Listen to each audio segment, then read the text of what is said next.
ఆనందతాండవం చేస్తున్నటువంటి శంకరుడి యొక్క స్వరూపం ఎలా ఉంటుంది అంటే చెప్పడం చాలా కష్టం. ఎందుచేత నేను ఈ మాట అంటున్నానో తెలుసా అండి? అది చూడడానికి నలుగురికి అధికారం ఉంది.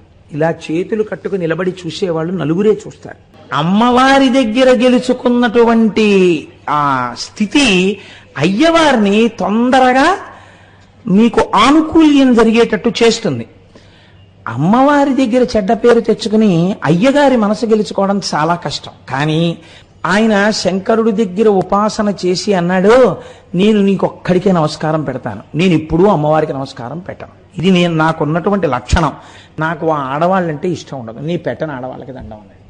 అమ్మవారికి కోపం వచ్చింది. ఏమిటండి మీరు ఆ వరం ఇవ్వడం? మీకు ఒక్కడికి దండం పెడతాడా? నాకు పెట్టడా? ఎలా పెడతాడో చూస్తానంది. ఏం చేస్తావన్నాడు. కూర్చోండి, వెళ్ళి చేస్తాను, ఏం చేస్తాను అంది. వెళ్ళి కూర్చున్నాడు శంకరుడు. నాకు వరం ఉంది కదా అన్నాడు. అర్ధనారీశ్వర తత్వంలో సగానికి వచ్చేసింది. ఇప్పుడు ప్రదక్షిణం చేసి నమస్కారం పెట్టి చూస్తాను. వామార్ధ భాగం నాది, కుడిపక్క ఆయింది. ఎలా ప్రదక్షిణ చేస్తావు చెయ్యండి. భృంగి చూశాడు. చూసి ఆయన వెంటనే ఒక తేనెటీగ అయిపోయి ఇలా తిరిగి వచ్చి శంకరుడి వెనక నుంచి ఖచ్చితంగా పార్వతీదేవి శరీరం ఎక్కడ ప్రారంభం అవుతుందో అక్కడ ఒక కన్నం పెట్టి అందులోంచి తిరిగాడు. మనకి పరమశివుని యొక్క స్వరూపము అనేక రకములైనటువంటి మూర్తులుగా గోచరిస్తూ ఉంటుంది. 64 మూర్తులున్నాయి. ఒక్క పరమశివుడికే ఆయన యొక్క తత్వమును తెలుసుకోవడానికి వీలుగా ఆయన సాకారుడైనటువంటి మూర్తులు 64 మూర్తులు. ఈ 64 మూర్తుల గురించి శైవాగమాలు మాట్లాడుతూ ఉంటాయి. వీటి గురించి మీరు తెలుసుకుంటే శివతత్వాన్ని గురించినటువంటి ఎరుక బాగా కలుగుతుంది. కాబట్టి మనం భగవంతుని యొక్క ఆ స్వరూపములను అర్థం చేసుకునే ప్రయత్నం చెయ్యాలి. మీరు చూడండి, ఎక్కడా లేని విధంగా మనకి ఒకే ఒక భగవంతుని యొక్క స్వరూపమునందు అనేకమైనటువంటి ఆ మూర్తులు గోచరిస్తాయి. సాధారణంగా అలా గోచరించనిది ఎవరికి అంటే ఒక్క చతుర్ముఖ బ్రహ్మగారికి. చతుర్ముఖ బ్రహ్మగారు ఎప్పుడూ అలాగే ఉంటారు. శ్రీ మహావిష్ణువుకి ఎన్నో అవతారములు. ప్రతి అవతారము వెనక కారుణ్యముతో భక్తులను ఆదుకోవడం, లోకరక్షణ చేయడం ప్రధాన హేతువై ఉంటుంది. అలాగే శంకరుడు చేసినా కూడా లోకరక్షణ చేయడమే ప్రధాన హేతువుగా ఉంటుంది. మనం వెళ్ళి కొన్ని మూర్తులు మనకి కనపడుతూ ఉంటాయి. కొన్ని మూర్తులను గురించి మనకు అసలు తగినంత అవగాహన ఏర్పరచుకునే ప్రయత్నమే చెయ్యం. నాకు ఒక్కొక్కసారి దేవాలయాలకు వెళ్ళినప్పుడు ఒక్కొక్క మూర్తిని చూసి వాళ్ళు ఒకటికి ఒకటి అని భ్రమసి మాట్లాడుకుంటూ ఉంటారు. అప్పుడు చూస్తే అయ్యయ్యో పాపం వీళ్ళకి ఈ విషయం తెలిస్తే ఎంత సంతోషిస్తారో అనిపిస్తూ ఉంటుంది. అందుకని నాకు తెలుసున్నది ఏమైనా ఉంటే నేను నాతో వచ్చిన వాళ్ళకి చెప్పే ప్రయత్నం చేస్తూ ఉంటాను. అది ఒక అహంకారంతో, అదొక ఆనందం కోసం. కాబట్టి చూడండి, భగవంతుని యొక్క మూర్తులను మీరు కేవలముగా అది ఏదో అలా నిలబడింది అని మీరు ఆలోచన చేయడానికి వీలుండదు. దాని యందు ఒక గొప్ప తత్వము ఆవిష్కరింపబడుతుంది. దాంట్లోంచి మీరు తెలుసుకోవలసినటువంటి విషయం ఏదో ఉంటుంది. అటువంటి మూర్తి మీ కన్నుల యందు పడిందనుకోండి, పడినప్పుడు మీకు లోపల గోచరమయ్యేటటువంటి భావ సంపద చేత మీకు సంస్కారము కలుగుతుంది. మనుష్య జన్మ ఎత్తినందుకు ఎటువంటి జ్ఞానమును పొందాలో, ఎటువంటి భక్తిని పొందాలో ఆ మూర్తి దర్శనము చేత మీరు పొందగలరు. లేకపోతే శివుడు ఉన్నాడు. మీరు ఆలోచించండి, శివుని యొక్క స్వరూపమేమి అని అడిగితే శివలింగము. సాధారణంగా శివాలయాలన్నింటిలో ఏముంటుందండి? లింగస్వరూపమే ఉంటుంది. ఆ లింగస్వరూపమేమి మనం మహాశివరాత్రికి ముందు విచారణ చేద్దాం, అప్పుడు మరింత ఔచిత్యముతో ఉంటుంది. కాబట్టి తప్ప సాధారణంగా శంకరుడికి ఎక్కడా కూడా సాకారమైనటువంటి మూర్తితో దేవాలయం ఉండదు. పార్వతీ పరమేశ్వరులు ఇద్దరు సాకారమూర్తులై కూర్చున్నటువంటి దేవాలయాలు మీకు కనపడవు. కానీ సాకారముగా పరమశివుడికి పార్వతీదేవికి మూర్తి ఉన్నదా లేదా? ఉన్నది. ఎన్ని ఉన్నాయంటే 64 మూర్తులున్నాయి. ఇందులో చాలా చిత్రాతి చిత్రమైనటువంటి మూర్తులు ఉంటాయి. కానీ శివతత్వరీత్యా శివుని యొక్క 64 మూర్తులను 2 భాగములు చేసింది శైవాగమం.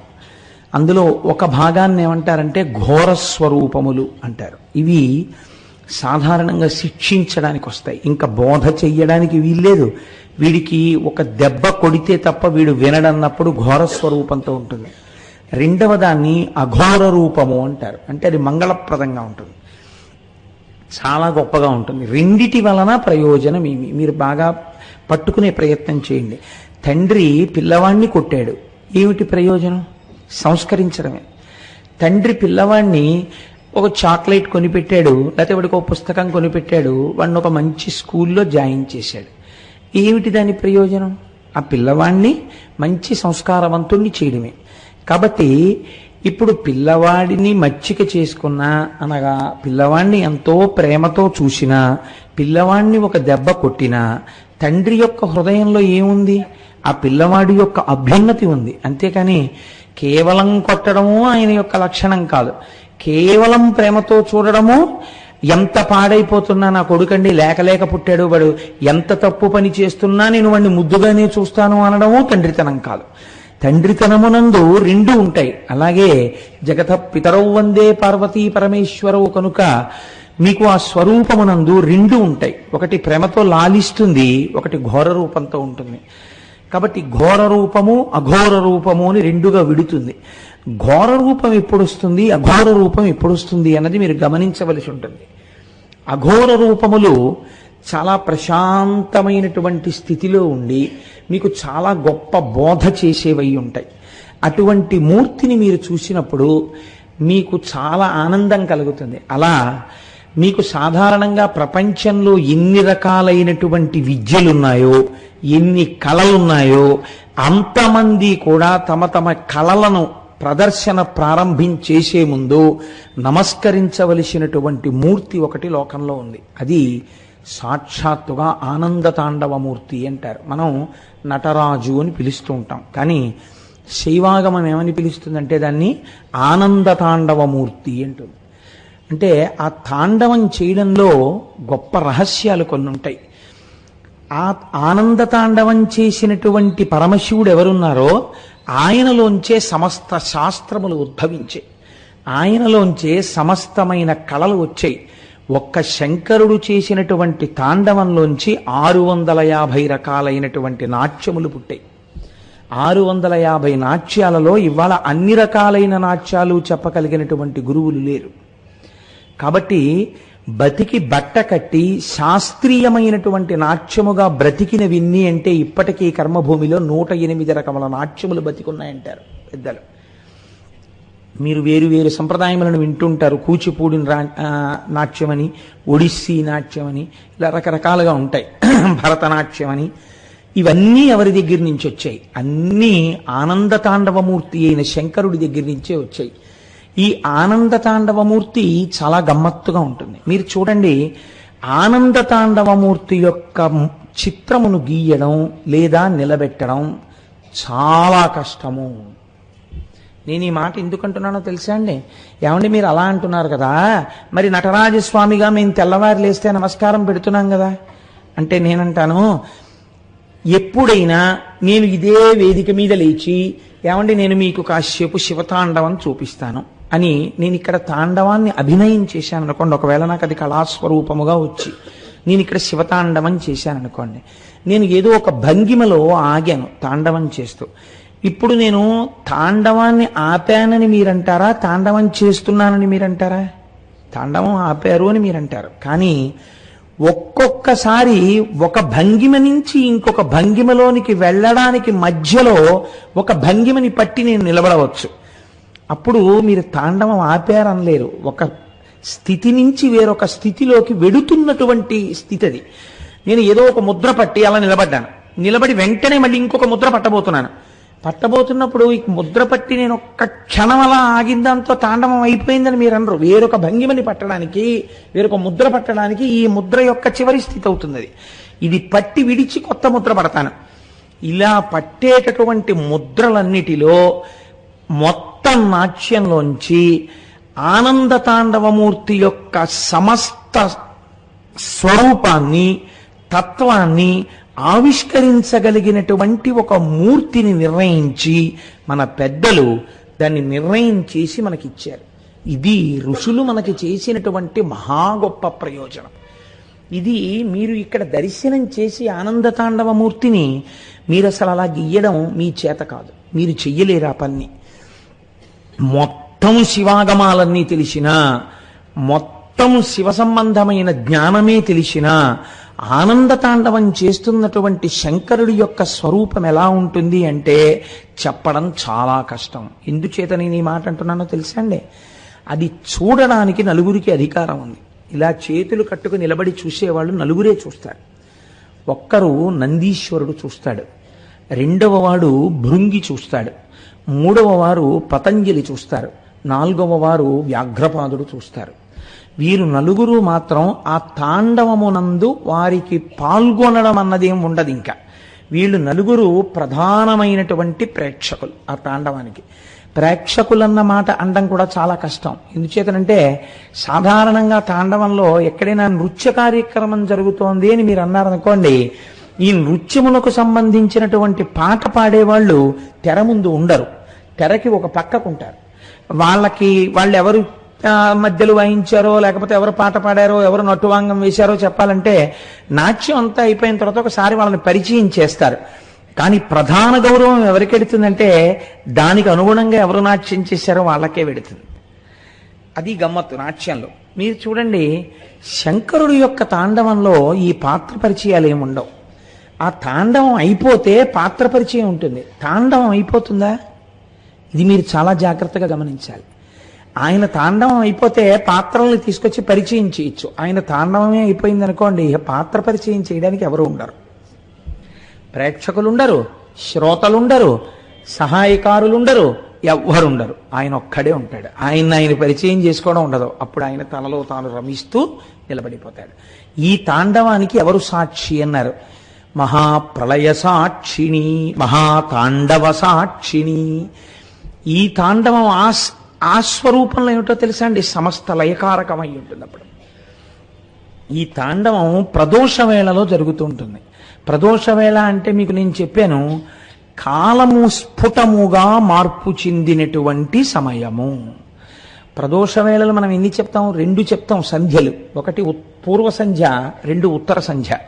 పూర్వ సంధ్య అంటే చీకటిపోయి పగలు రావడం, సూర్యోదయం అవ్వడం. ఉత్తర సంధ్య అంటే పగలు వెళ్ళిపోయి చీకటి పడుతూ ఉండడం. ఈ 2 సంధ్యలలోనూ మళ్ళీ ఏది గొప్పది అన్నారు? ఉత్తర సంధ్యే గొప్పది అన్నారు. 2 కారణాల చేత. అజ్ఞానం వచ్చినప్పుడే, జ్ఞానం వచ్చినప్పుడే. ఎందుకో తెలుసా అండి? అన్నీ మీ ప్రమేయం లేకుండా ఒక్కటైపోతాయి. ఏమిటది? చీకటి. ఇంకేం కనపట్టాలా? ఏం కనపడుతోంది? చీకటి ఒకటే కనపడుతోంది. అప్పుడు అది ఈశ్వర స్వరూపంగా చెప్పారు. అన్నీ కనపడ్డం మానేసి ఒక్క శివుడే కనపడినా అది గొప్పే. అందుకే తమిళనాట అమావాస్య గొప్పది తెలుసా అండి? వాళ్ళు అమావాస్యకి ఎక్కువ ప్రాముఖ్యత ఇస్తారు, మనం పౌర్ణమికి ఎక్కువ ప్రాముఖ్యత ఇస్తాం. మనం ఎందుకంటే చాంద్రమానం కాబట్టి. చిత్రం చూడండి, ఈ చీకటి యందు అన్నీ కలిసిపోయి ఏమున్నాయి? ఇప్పుడు ఏం తెలియదు. బాగా చీకటిగా ఉందనుకోండి, ఒక్కసారి అలా చూడు, ఆ రోడ్డు మీద ఎవరైనా వెడుతున్నారేమో, కాస్త అన్నం చాలా మిగిలిపోయింది, ఎవరైనా బిచ్చగాళ్ళు వెడుతుంటే పిలిచి వేద్దామంది తల్లి. ఆ కూతురు కిటికీ తలుపు తీసి చూసి, అమ్మ ఏం కనపట్టలేదు, అంతా చీకటిగా ఉంది. రోడ్డు కనపట్టలేదు, బిచ్చగాడు ఉన్నాడో లేడో తెలియదు, ఏమీ లేదు. ఏం తెలుస్తోంది? చీకటి ఒకటే తెలుస్తోంది. అది ఈశ్వర స్వరూపం. కానీ దాని యొక్క యథార్థ దర్శనము పగలుంటే కన్నా చీకటి ఏమిటో తెలియదు. అసలు పగలు వెడితే కదండి చీకటి వచ్చిందని చెప్పడానికి. కాబట్టి పగలు అమ్మవారు. ఈ అమ్మవారు ఉంటే కానీ ఆయన దొరకడు అసలు. అందుకే వాగర్ధావివ సంపృక్తం వాగర్ధ ప్రతిపత్తయే జగత పితరౌ వందే పార్వతీ పరమేశ్వరవు. ఆవిడ పాదాలు పట్టుకుంటే కానీ ఈయన పాదాలు దొరకవు. ఈయన పాదాలు దొరికినట్టుంటే అది చీకటి, మీకు తిన్నగా దొరికేయడం చాలా కష్టం. కాబట్టి ఇప్పుడు తాండవమూర్తి అన్న శబ్దంలో తాండవం చేస్తుండగా మీకు తీసుకొచ్చి ఎవరైనా ఒక మూర్తిని పెట్టగలరా? అసంభవం, పెట్టలేరు. ఒక భిక్షాటన మూర్తి అని నేను అన్నాను అనుకోండి, మీకు చూపించచ్చు. ఎలా? ఒక కపాలం పట్టుకుని భిక్ష అడుగుతున్న మూర్తి అలా నిలబడితే అది భిక్షాటన మూర్తి, అది కదలక్కర్లేదు. కానీ తాండవమూర్తి అని నేను అన్నాను అనుకోండి, శివుడు తాండవం చేస్తున్నట్టు కదలదేమండి ఇది అంటే? అలా కదలడం కుదరదు.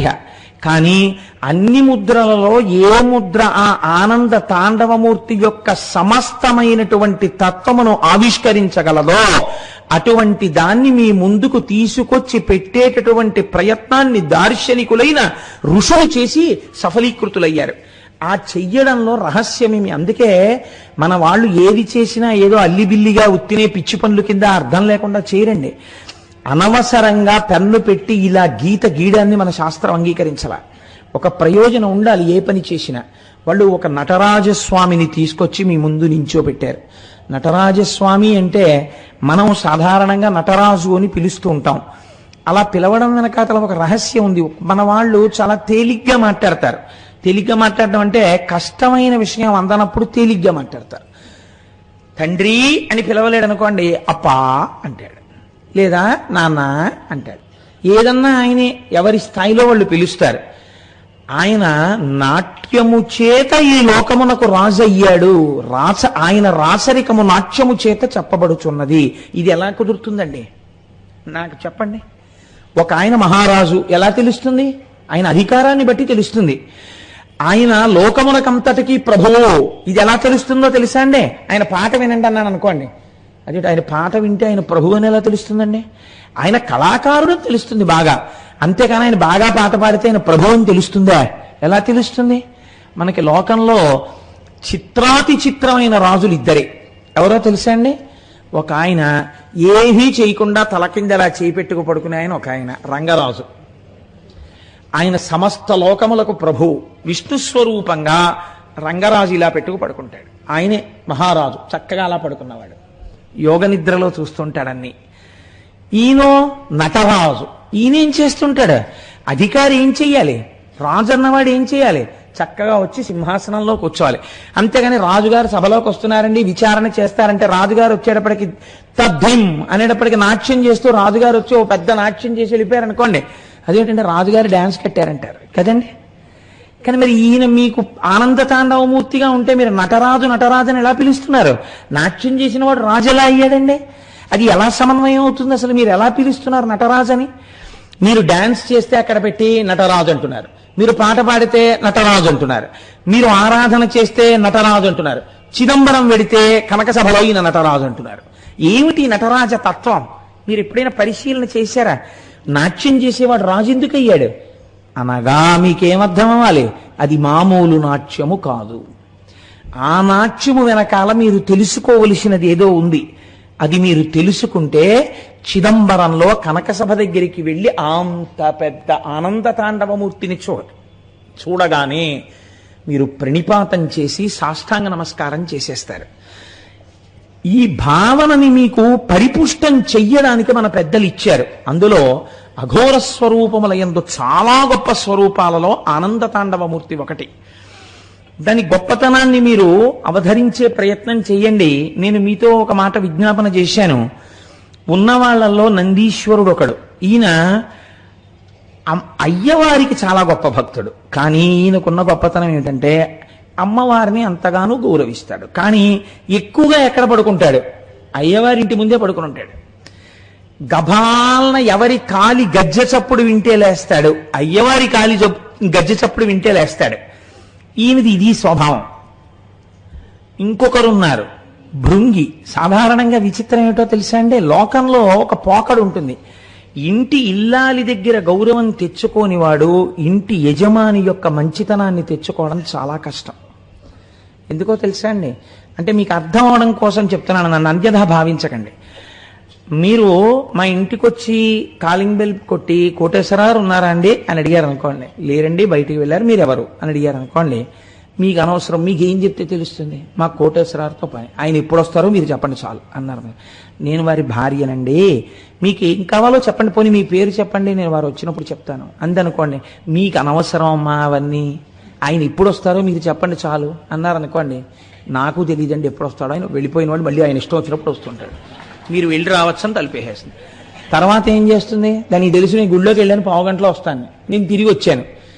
ఎవరో ఒక ఆయన వచ్చాడు, వచ్చి మీరెవరండి అని నేను ఎంతో మర్యాదగా అడిగాను. మీకు అనవసరం, మీకేం తెలుసు, మా కోటేశ్వరరావుతో పని అన్నాడు. మీరు డేట్లు ఇచ్చినా, మీరు కానీ ఆయన్ని కూర్చోపెట్టి కాఫీ పట్రా అన్నా మరి టిఫిన్ మాడిపోతుందండి. కాబట్టి ఏమవుతుంది? కాసేపు ఆగా ఆయన వస్తే, ఇప్పుడు ఎవరొచ్చినా నేను ఎవరి వంక చూస్తాను? ఓసారి ఇలా చూస్తాను, చూస్తే అందనుకోండి ఏదీ గ్రాంట్ చెయ్యబడదు. కదండి? లౌకికంగా మీరు ఆలోచించండి, ఎందుకు గ్రాంట్ చేయబడదా? అదే వచ్చిన అంటే ఉదాహరణకి చెప్పానండో, పాపం దాన్ని ఇలాంటివి చేస్తున్నారంటారా మేడం గారు మీరని దాన్ని అడక్కండి మీరు. సభలో ఉంది కూడా లేనిపోని ఇబ్బంది నాకు. కాబట్టి మీరు అదే సత్యనారాయణ అసలు ఒప్పుకోడు, భృంగి సత్యనారాయణ నాకు. కాబట్టి అదే అమ్మ మీకు తెలిసి ఉంటుంది, ఒక పని చేయండి తల్లి, కోటేశ్వరరావు గారికి చెప్పినా మీకు చెప్పినా అభేదమ్మ దృష్టిలో. మీకు చెప్పింది వారికి చెప్పినట్టే. తల్లి ఒక చిన్న అవసరం మీద వచ్చాం, ఏదో ఉత్సవం చేస్తున్నాం, వాడికి ఏం చేతకపోయినా 4 మాటలు ధైర్యంగా మాట్లాడతారని విన్నాం. కాబట్టి అలా అంటే మళ్ళీ విందగా, అందుకని వారు ఏదో మాట్లాడతారు. కాబట్టి మీరు వారు 1 గంట ఉపన్యాసానికి వచ్చేటట్టుగా మీరు ఏర్పాటు చేయాలమ్మా. మిమ్మల్ని చూస్తే పార్వతీదేవిలా కనపడుతున్నారు తల్లి, మా కోరిక తీరుతుందని నమ్మకం వచ్చేసింది. కోటేశ్వరరావు గారే కనబడితే ఖాళీ లేదనేసిన గబుక్కుని, ఇవాళ మీరు కనపడడం మా అదృష్టం, మా పని అయిపోయినట్టేనమ్మా. మీ దగ్గర శుభవార్తకి మళ్ళీ నామినీగా కోటేశ్వరాన్ని కలుస్తాం, పని అయిపోయినట్టే అని మీరు అని వెళ్ళిపోయారనుకోండి, ఏమండి పాపం ఆయన ఎవరో వచ్చారు, ఎక్కడో చూద్దురు 1 అరగంట అని. ఏమైంది? అమ్మవారి దగ్గర గెలుచుకున్నటువంటి ఆ స్థితి అయ్యవారిని తొందరగా మీకు ఆనుకూల్యం జరిగేటట్టు చేస్తుంది. అమ్మవారి దగ్గర చెడ్డ పేరు తెచ్చుకుని అయ్యగారి మనసు గెలుచుకోవడం చాలా కష్టం. కానీ పార్వతీ పరమేశ్వరుల కుటుంబం దీనికి భిన్నంగా ఉంటుంది. మీరు ఆలోచించండి ఎప్పుడైనా. అసలు ఆ శివతత్వమే గమ్మత్తండి. ఈయన ఇద్దరినీ ఎక్కించుకుంటాడు నందీశ్వరుడు, కానీ ఎప్పుడు ఎక్కడ కూర్చుంటాడంటే శివలింగానికి ఎదురుగుండా కూర్చుంటాడు ఇలా శివుణ్ణి చూస్తూ. ఎవరికి నువ్వు వాహనుడవు అన్నారనుకోండి, నేను శివవాహనాన్ని అంటాడు. అంతగా మీరు రెట్టించారనుకోండి, అబ్బాయి ఇద్దరికి భేదమే ఉందంటాడు. అక్కడ వరకు మంచిదే. ఇంకా రెండో ఆయన ఒక ఆయన ఉన్నాడు, ఈ ఆనంద తాండవం చూసేటటువంటి స్థాయి పొందిన వాళ్ళు. రెండో ఆయన భృంగి. ఈయన చాలా విచిత్రమైన వ్యక్తి. అసలు ఆయనకు ఆ పేరెందుకు వచ్చింది? ఆయన శంకరుడి దగ్గర ఉపాసన చేసి అన్నాడు, నేను నీకొక్కడికే నమస్కారం పెడతాను, నేను ఎప్పుడూ అమ్మవారికి నమస్కారం పెట్టను. ఇది నాకున్నటువంటి లక్షణం. నాకు ఆ ఆడవాళ్ళంటే ఇష్టం ఉండదు, నీ పెట్టని ఆడవాళ్ళకి దండం అన్నాడు. అంటే శంకరుడు అన్నాడు, అలా అంటే ఏమనాలండి, ఏమిటో లేనిపోని గొడవలు పెట్టేటట్టున్నావు, ఆ పిచ్చేమిటి, రెండూ కలిసే ఉంటాయి అనాలి. ఆయన అన్నాడు, ఆయన భోళా శంకరుడు, పోన్లే చాలా సంతోషం, నాకు దండం పెట్టాలనుకుంటున్నావు కదా పెట్టుకో అనేది. అమ్మవారికి కోపం వచ్చింది, ఏమిటండి మీరు ఆ వరం ఇవ్వడం, మీకు ఒక్కడికి దండం పెడతాడా, నాకు పెట్టడా, ఎలా పెడతాడో చూస్తానంది. ఏం చేస్తావన్నాడు, కూర్చోండి వెళ్ళి చేస్తాను, ఏం చేస్తాను అంది. వెళ్ళి కూర్చున్నాడు శంకరుడు. నాకు వరం ఉంది కదా అన్నాడు. అర్ధనారీశ్వర తత్వంలో సగానికి వచ్చేసింది. ఇప్పుడు ప్రదక్షిణం చేసి నమస్కారం పెట్టి చూస్తాను, వామార్ధ భాగం నాది, కుడిపక్క ఆయింది, ఎలా ప్రదక్షిణ చేస్తావు చెయ్యండి. భృంగి చూశాడు. చూసి ఆయన వెంటనే ఒక తేనెటీగా అయిపోయి ఇలా తిరిగి వచ్చి శంకరుడి వెనక నుంచి ఖచ్చితంగా పార్వతీదేవి శరీరం ఎక్కడ ప్రారంభం అవుతుందో అక్కడ ఒక కన్నం పెట్టి అందులోంచి తిరిగాడు. ఆ కన్నంలోంచి ప్రదక్షిణం చేసి పార్వతీదేవిని వదిలేశాడు ఆయన. వదిలేస్తే అమ్మవారు అసలు ఎరుపు మరింత ఎరుపెక్కింది. కానీ శంకరుడు సముదాయించి అన్నాడు, అలా కోప్పడకు, ఇలా భక్తి ఉండి ఇలా ఉన్నటువంటి వాళ్ళకే పాఠం చెప్పాలి అని. తర్వాత ఏదో చాలా పెద్ద వ్యవహారం ఒకటి జరిగింది, ఓదార్చాడు. తర్వాత భృంగి ఇద్దరికీ భక్తుడయ్యాడు. ఈ భృంగి ఒకడు చూస్తూ ఉంటాడు ఈ తాండవాన్ని. నంది, భృంగి, తర్వాత పతంజలి. పతంజలి ఆదిశేషుని యొక్క అవతారం. నేను ఎక్కడో ఈ ఉపన్యాసాల్లోనే ప్రస్తావన చేసినట్టు గుర్తు. పతంజలి ఆదిశేషుడి అవతారం కాబట్టి తల పావుగా ఉంటుంది, తల మనుష్యుడిగా ఉంటుంది, మిగిలినటువంటి శరీరం పావుగా ఉంటుంది. వ్యాఘ్రపాదుడు తలకాయ మనుష్యుడిది ఉంటుంది, కింద పాదాలు అవి అన్నీ పెద్ద పులి ఉంటాయి. ఈ నలుగురు నిలబడి ఈ ఆనంద తాండవాన్ని చూస్తూ ఉంటారు. చూస్తున్నప్పుడు ఈ తాండవంలో ఎవరుంటారు? అందరూ ఉంటారు. 33 కోట్ల మంది దేవతలు అక్కడే ఉంటారు. ఉండి ఏం చేస్తారు? వాళ్ళు చూడ్డానికి పనికిరారు, వాళ్ళందరూ ఈ తాండవానికో పని చేస్తుంటారు. చతుర్ముఖ బ్రహ్మగారు, శ్రీ మహావిష్ణువు వీళ్ళు మధ్యలో వాయిస్తూ ఉంటారు. ఎవరికి తోచినటువంటి ఆ శబ్దాన్ని, ఎవరికి తోచినటువంటి అక్కడ వాయించవలసినటువంటి వాద్య విశేషాన్ని వాళ్ళు వాయిస్తూ ఉంటారు. ఇలా వాయిస్తుంటే ఒకసారి అన్నారట, ఒక చిన్న కనుగీటు ఎగిరిందిట. ఏమని? మేమందరం చక్కగా ఆ నాట్యం చూస్తూ, తబలాలు వాయిస్తూ, సన్నాయి ఊత్తూ, రకరకాలైనటువంటి ధ్వనులు చేస్తూ తాళాలు వేస్తూ అందులో మేము సహకరిస్తూ ఉంటాం, మీరు ఇలా నించుంటారన్నారట. అలా అంటే నందీశ్వరుడు ఊరుకున్నాడు, ఎందుకో భృంగి ఊరుకున్నారు, వ్యాఘ్రపాదుడు ఊరుకున్నాడు, ఆదిశేషుడు అంశ కదండి, పతంజలి ఊరుకోలేదు. ఆయన అన్నాడు, ఏమిటి మీ గొప్ప, మీరు ఇలా తాండవాన్ని చూశారో మైమరచిపోతారు, అటువంటి తాండవం శంకరుడి తాండవం అంటే. కాబట్టి ఇక్కడ మధ్యలో సరిగ్గా పడదు, పడకుండా వాద్యం తప్పిందో ఆయన ఊరుకోడు. కాబట్టి మీరు పూర్తిగా ఎప్పుడైనా అనుభవించారా ఈశ్వరుడి ఆనంద తాండవాన్ని? మీరు ఎప్పుడూ అనుభవించలేదు. మీరు ఇలా వాయిస్తూనో ఊతూనో ఏదో తాళం వేస్తూనో మీరున్నారు. నా అదృష్టం ఏమిటో తెలుసా, నేను కేవలం ఇలా చూడడం కాదు, మీరు వాయిస్తున్న వాటినే వింటుంటాను, చూడడం చూస్తుంటాను. రెండిటినీ రెండు ఇంద్రియాలతో చేయను, కన్ను చెవు కూడా నాకు పనిచేయక్కర్లా. పావుకి కంటి శక్తి చెవి శక్తి రెండిటిలో ఏదో ఒక ఇంద్రియంలోకి వచ్చేస్తుంది. కాబట్టి నేను కంటితోనే వింటూ కంటితోనే చూస్తూ ఆనంద తాండవాన్ని అనుభవిస్తాను. నేనంత గొప్పవాణ్ణి. నేను అనుభవించినట్టు మీరు ఎవరు అనుభవించారు ఆనంద తాండవం? మీరు అనుభవించలేరు అసలు. కాబట్టి నేనేదో తలకాయ మనుష్యుడిదిని పావు కింద శరీరం ఉందని కదా మీరు అనుకుంటున్నారు. మీకు చేతులతో ఏదో చేస్తున్నారు, ఏదో రకరకాల వాయిద్యాలు వేస్తున్నారని కదా గొప్పకపోతున్నారు. నాకు ఆ కాళ్ళు చేతులు లేకపోవచ్చు. కాళ్ళు చేతులు లేకపోయినా నేను పరమశివుడి యొక్క ఆనంద తాండవాన్ని ఎంత అనుభవించానో చెప్పడానికి కాళ్ళు చేతులు లేని శ్లోకాలు చెప్తానన్నాడు ఆయన. ఇదేమిటి కాళ్ళు చేతులు లేని శ్లోకాలు ఏమిటన్నారు? చేతులంటే పైకి ఉంటాయి కదండి, అందుకని ఔత్వం ఐత్వం ఇలాంటివన్నీ చేతులు. కాళ్ళంటే కిందకు ఉంటాయి పొడుగ్గా, అందుకని కింద వేసేటటువంటి ఒత్తులు దీర్ఘాలు, కింద వేసేటటువంటి ఒత్తులు, లేకపోతే ఇలా వేసేటటువంటి ఇంకొక అక్షరానికి సంబంధించినటువంటి దా కింద రా, అలాంటివి అవసరం ఎక్కువ లేకుండా నేను కాళ్ళు చేతులు లేని కవిత్వం చెప్తాను. శంకరుడు యొక్క తాండవం ఎలా ఉంటుందో నేను అనుభవించాను, మీరు చూడండి అన్నాడు. కాబట్టి చిత్రం ఏమిటంటే అసలు మీకు దీర్ఘం కనపడదు, అందులో ఒక్క దీర్ఘాక్షర ప్రయోగం లేకుండా ఆయన ఆనంద తాండవం మీద చేశారండి శ్లోకాలు. మీరు ఎప్పుడైనా ఆ అవకాశం వచ్చినప్పుడు ఒక్కసారి అనుభవించండి ఆ శ్లోకాల్ని. చిత్రం ఏమిటంటే ఆయన అనుభవం ఎటువంటిదంటే ఆయన ఆ శ్లోకాన్ని చదువుతున్నప్పుడు శివుడు యొక్క తాండవం ఆ శబ్దాల్లోకి వచ్చింది దీర్ఘాక్షరం లేకుండా. అనంత నవరత్న విలసత్ కటక కిక్కిని జలం జల జలం జలరవం ముకుంద విధిహస్త గత మర్దలయధ్వని ధిమిత నర్తన పదం శకుంతరద బర్హి నంది ముఖదంతి ముఖ భృంగిరిటి సంఘ నికటం సనందసనక ప్రముఖ వందిత పదంపర చిదంబర నటం హృది భజ. ఎక్కడా దీర్ఘం వాళ్లేదని, ఒక్క దీర్ఘాక్షరం లేకుండా శివతాండవం ఎలా ఉంటుందో అటువంటి శబ్దాలు అందులోకి వచ్చేటట్టుగా ఆయన శ్లోకాలు చెప్పారు. అందులోంచి అక్షర సముదాయం అంతా అందులోంచి పుట్టింది. ఆ ధ్వని చేసినప్పుడు అందులోంచి మొదట శబ్దం వచ్చింది. ఆ శబ్దము ఆకాశ గుణకమైంది. ఆకాశాద్వాయు వాయోరగ్ని అని సృష్టి అక్కడ ప్రారంభమైంది. కాబట్టి ఇప్పుడు ఈ ఢమరుకలోంచి వచ్చినటువంటి దాంట్లోంచే అక్షరములన్నీ పుట్టాయి. ఈ అక్షరముల చేత మాత్రమే వాంగ్మయమంతా తయారైంది. ఆ మొదలుకొని ఛ వరకు అక్షరాలన్నీ ఉన్నాయి. మీరు ఎంత వాంగ్మయం చెప్పండి, ఈ ఆ పక్కన తా చేరిస్తే అత్త, మా పక్కన మా చేరిస్తే మామ, ఏదో రా పక్కన మా చేరిస్తే రామ, ఆ అక్షరాలనే మార్చాలి. ఎన్ని పుస్తకాలు రానివ్వండి, ఎంత వాంగ్మయం రానివ్వండి, ఇందులోంచి వచ్చాయి అకార అకారాది ఛకార పర్యంతం వరకు వచ్చింది.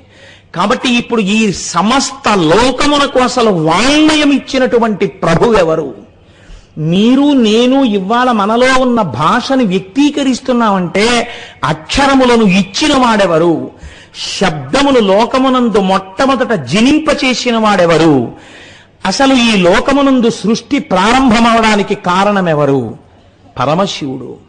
కాబట్టి ఇప్పుడు ఆయన ఢమరుక యొక్క కదలిక చేత ఇన్ని రకాలైనటువంటి సృష్టి ప్రారంభమైంది. కాబట్టి ఆ చేతిలో ఉన్నటువంటి ఢమరుక కారణంగా ఇన్ని సృష్టికర్త అంది. ఇది ఆనంద తాండవమూర్తి యొక్క గొప్పతనం. మీరు చిట్ట చివర ఒక విషయం గుర్తుపెట్టుకోవాలి, ఇవన్నీ దేని కొరకు చేశాడు అంటే నేనేదో సృష్టి చేద్దామని చేయలేడు. ఆయన పరమానందంతో ఉన్నాడు. ఆ పరమానంద సమయమునందు ఆ కదలికలో ఇవన్నీ వచ్చేస్తున్నాయి. తనంత తాను ఒక్క చోట కూర్చుండిపోయాడు అనుకోండి, మళ్ళీ తనలో తాను రమిస్తూ ఆత్మస్వరూపిగా నిలబడిపోతాడు, ఇంకా లోకం ఉండదు. మీరొక్కటి ఆలోచించండి, ఇప్పుడు టైము ఏదో 7 గంటల 10 నిమిషాలు 7 గంటల 15 నిమిషాలు అయ్యి ఉండొచ్చు. ఈ 7 గంటల 10 నిమిషాల టైంలో ఎంత మందో లోకంలో నాకు కొడుకు పుట్టాడు లేకపోతే నాకు కూతురు పుట్టిందని ఈ టైం నోట్ చేసుకుంటున్న వాళ్ళు ఎంతమంది ఉన్నారో మనుష్యుల్లో. ఓ పిల్లాడో పిల్లో పుట్టారని ఈ క్షణంలో అయిపోయింది, నేను చెప్పిన క్షణం దాటిపోయింది. ఆ క్షణంలో ఎంత జీవరాశి పుట్టిందో, ఎన్ని చీమలు పుట్టాయో, ఎన్ని ఈగలు పుట్టాయో, ఎన్ని సూక్ష్మాంగ జీవులు పుట్టాయో, ఎన్ని చోట్ల ఎక్కడెక్కడ ఎన్ని ప్రాణులు పుట్టాయో. ఈ కదలిక ఉందే, కదలిక అంటే సృష్టి కదలిక. కొత్తగా కొన్ని ప్రాణులు లోకంలోకి వచ్చాయి. ఈ లోకంలోకి కొత్తగా ప్రాణులు రావడం అనేటటువంటి ఈ సమస్త కదలికకి డమరుక సంకేతం. కాబట్టి ఇప్పుడు ఇవన్నీ జరుగుతున్నాయనడానికి కారణమేమి? ఆయన కదలిక, ఆయన సృష్టిస్తున్నాడు. ఆగిపోయి ఇలా కూర్చున్నాడా అంతే, అన్ని లయమైపోతాయి. కాబట్టి ఈశ్వరుడి యొక్క కదలికకి నర్తనమని పేరు. ఇది ఆనంద తాండవము. కాబట్టి సృష్టి జరుగుతుంటే మీకు అందులో ఏది కనపడుతుండాలి? ఈశ్వరుడికి ఢమరుక కనపడుతుండాలి. కాదు, ఇంకొక రహస్యం ఉంది. మీరు ఒక వాక్యాన్ని చెప్పేటప్పుడు ఆ వాక్యము పొందికగా ఉండాలి.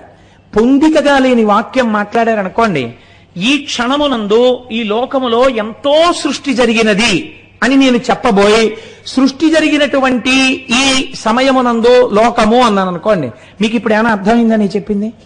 అర్థం అవదు. వాక్యమునందు అవే మాటలు ఉండొచ్చు. ఈ మాటల్ని మీరు ఇటు మాటలు అటు, అటు మాటలు ఇటు వేశారనుకోండి, మీకు ఆ వాక్యం అర్థం కాదు. అర్థం కాక ఏంటంటారంటే, ఏం మాట్లాడుతున్నారు మీరు సరిగ్గా మాట్లాడండి అంటారు. మీకు విసుగు వస్తుంది వెంటనే 4 మాటలు అలా అన్నాక. అన్న తర్వాత మీరు మళ్ళీ వాక్యాన్ని కొంచెం సర్దారనుకోండి, ఏమిటా మాట్లాడడం, అదే మాట్లాడే తీరు, అలా మాట్లాడరు. ఈ క్షణమునందే లోకమునందు ఎంతో సృష్టి జరిగి ఉండెను అన్నా నువ్వు. ఏమిటా జిగిబిగి వాక్యాలు, నీకు మాట్లాడడం రాదా అంటారు. మాట్లాడడమునందు పొందిక లేకపోతే మాటలుండి ప్రయోజనం ఎక్కడుంది నాకు చెప్పండి? ఎక్కడుంది ప్రయోజనం? అసలు మీకు లేదు. భావాలు అందవు. ఎంత ఫ్రీ టాక్ టైం ఇచ్చినా గంట సేపు అవతలవాడు మాట్లాడినా యువతలవాడికి వాడు ఏం మాట్లాడాడో అర్థం కాదు. కాబట్టి మాటలు ఒక్కటి ఉంటే సరిపోతుందా? సరిపోదు. మాటలను పొందికగా ఎలా పెట్టి వాక్యము చేత మీ భావమును అవతల వారికి తెలియచెయ్యాలి అనే ప్రక్రియ కూడా మీకు నిర్దేశింపబడాలి. ఈ నిర్దేశింపబడడానికి హేతువునకే వ్యాకరణమని పేరు. ఈ వ్యాకరణము లేదనుకోండి, వాక్యములు పొందికగా పడ్డం చేత కాదు, అవతల వాళ్ళకి బాగా అర్థమయ్యేటట్టుగా వాక్య నిర్మాణము చేయగలిగినటువంటి ప్రతిభకు వ్యాకరణమని పేరు. అంతే వ్యాకరణం అంటే. ఇప్పుడు ఈ వ్యాకరణము దానికి ఉపకారి. ఈ వ్యాకరణం ఎక్కడి నుంచి వచ్చింది?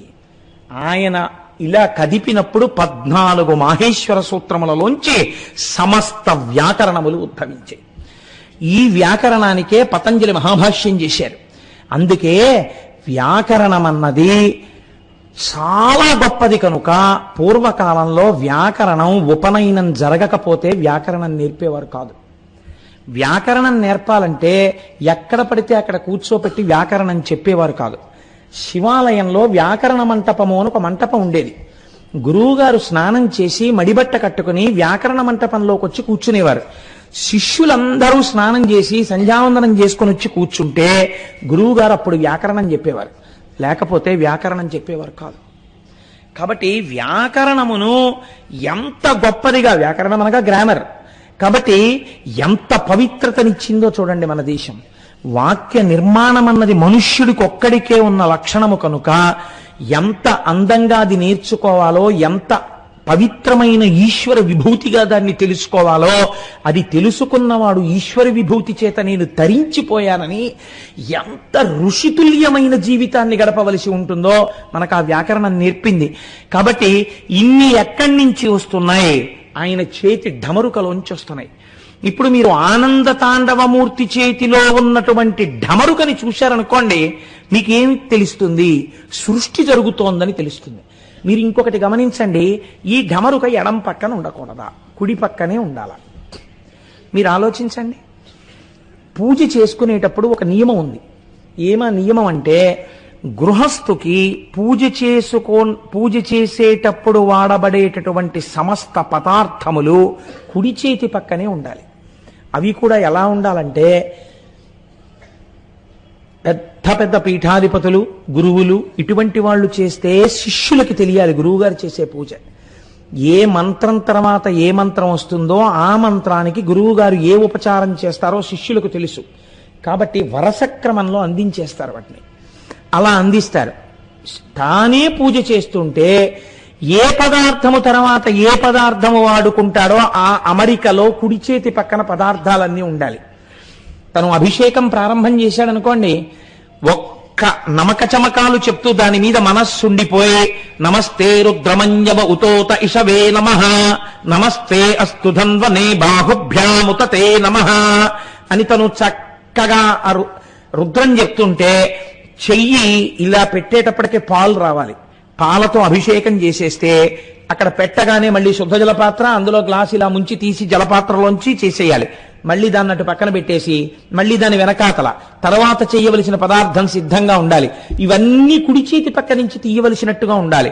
ఓ కర్పూర హారతికి కర్పూరం కాని ఏదైతే మీకు జీవితంలో పవిత్రతని, ఉద్ధరణని, ఆనందాన్ని, సుఖాన్ని కలిగిస్తుందని నమ్మకంతో మీరు ప్రారంభం చేస్తున్నారో అది మంగళ కార్యము కనుక మీరు కుడి చేతి వైపు పెట్టి కుడి చేతితో తీసి ప్రారంభం చేస్తారు.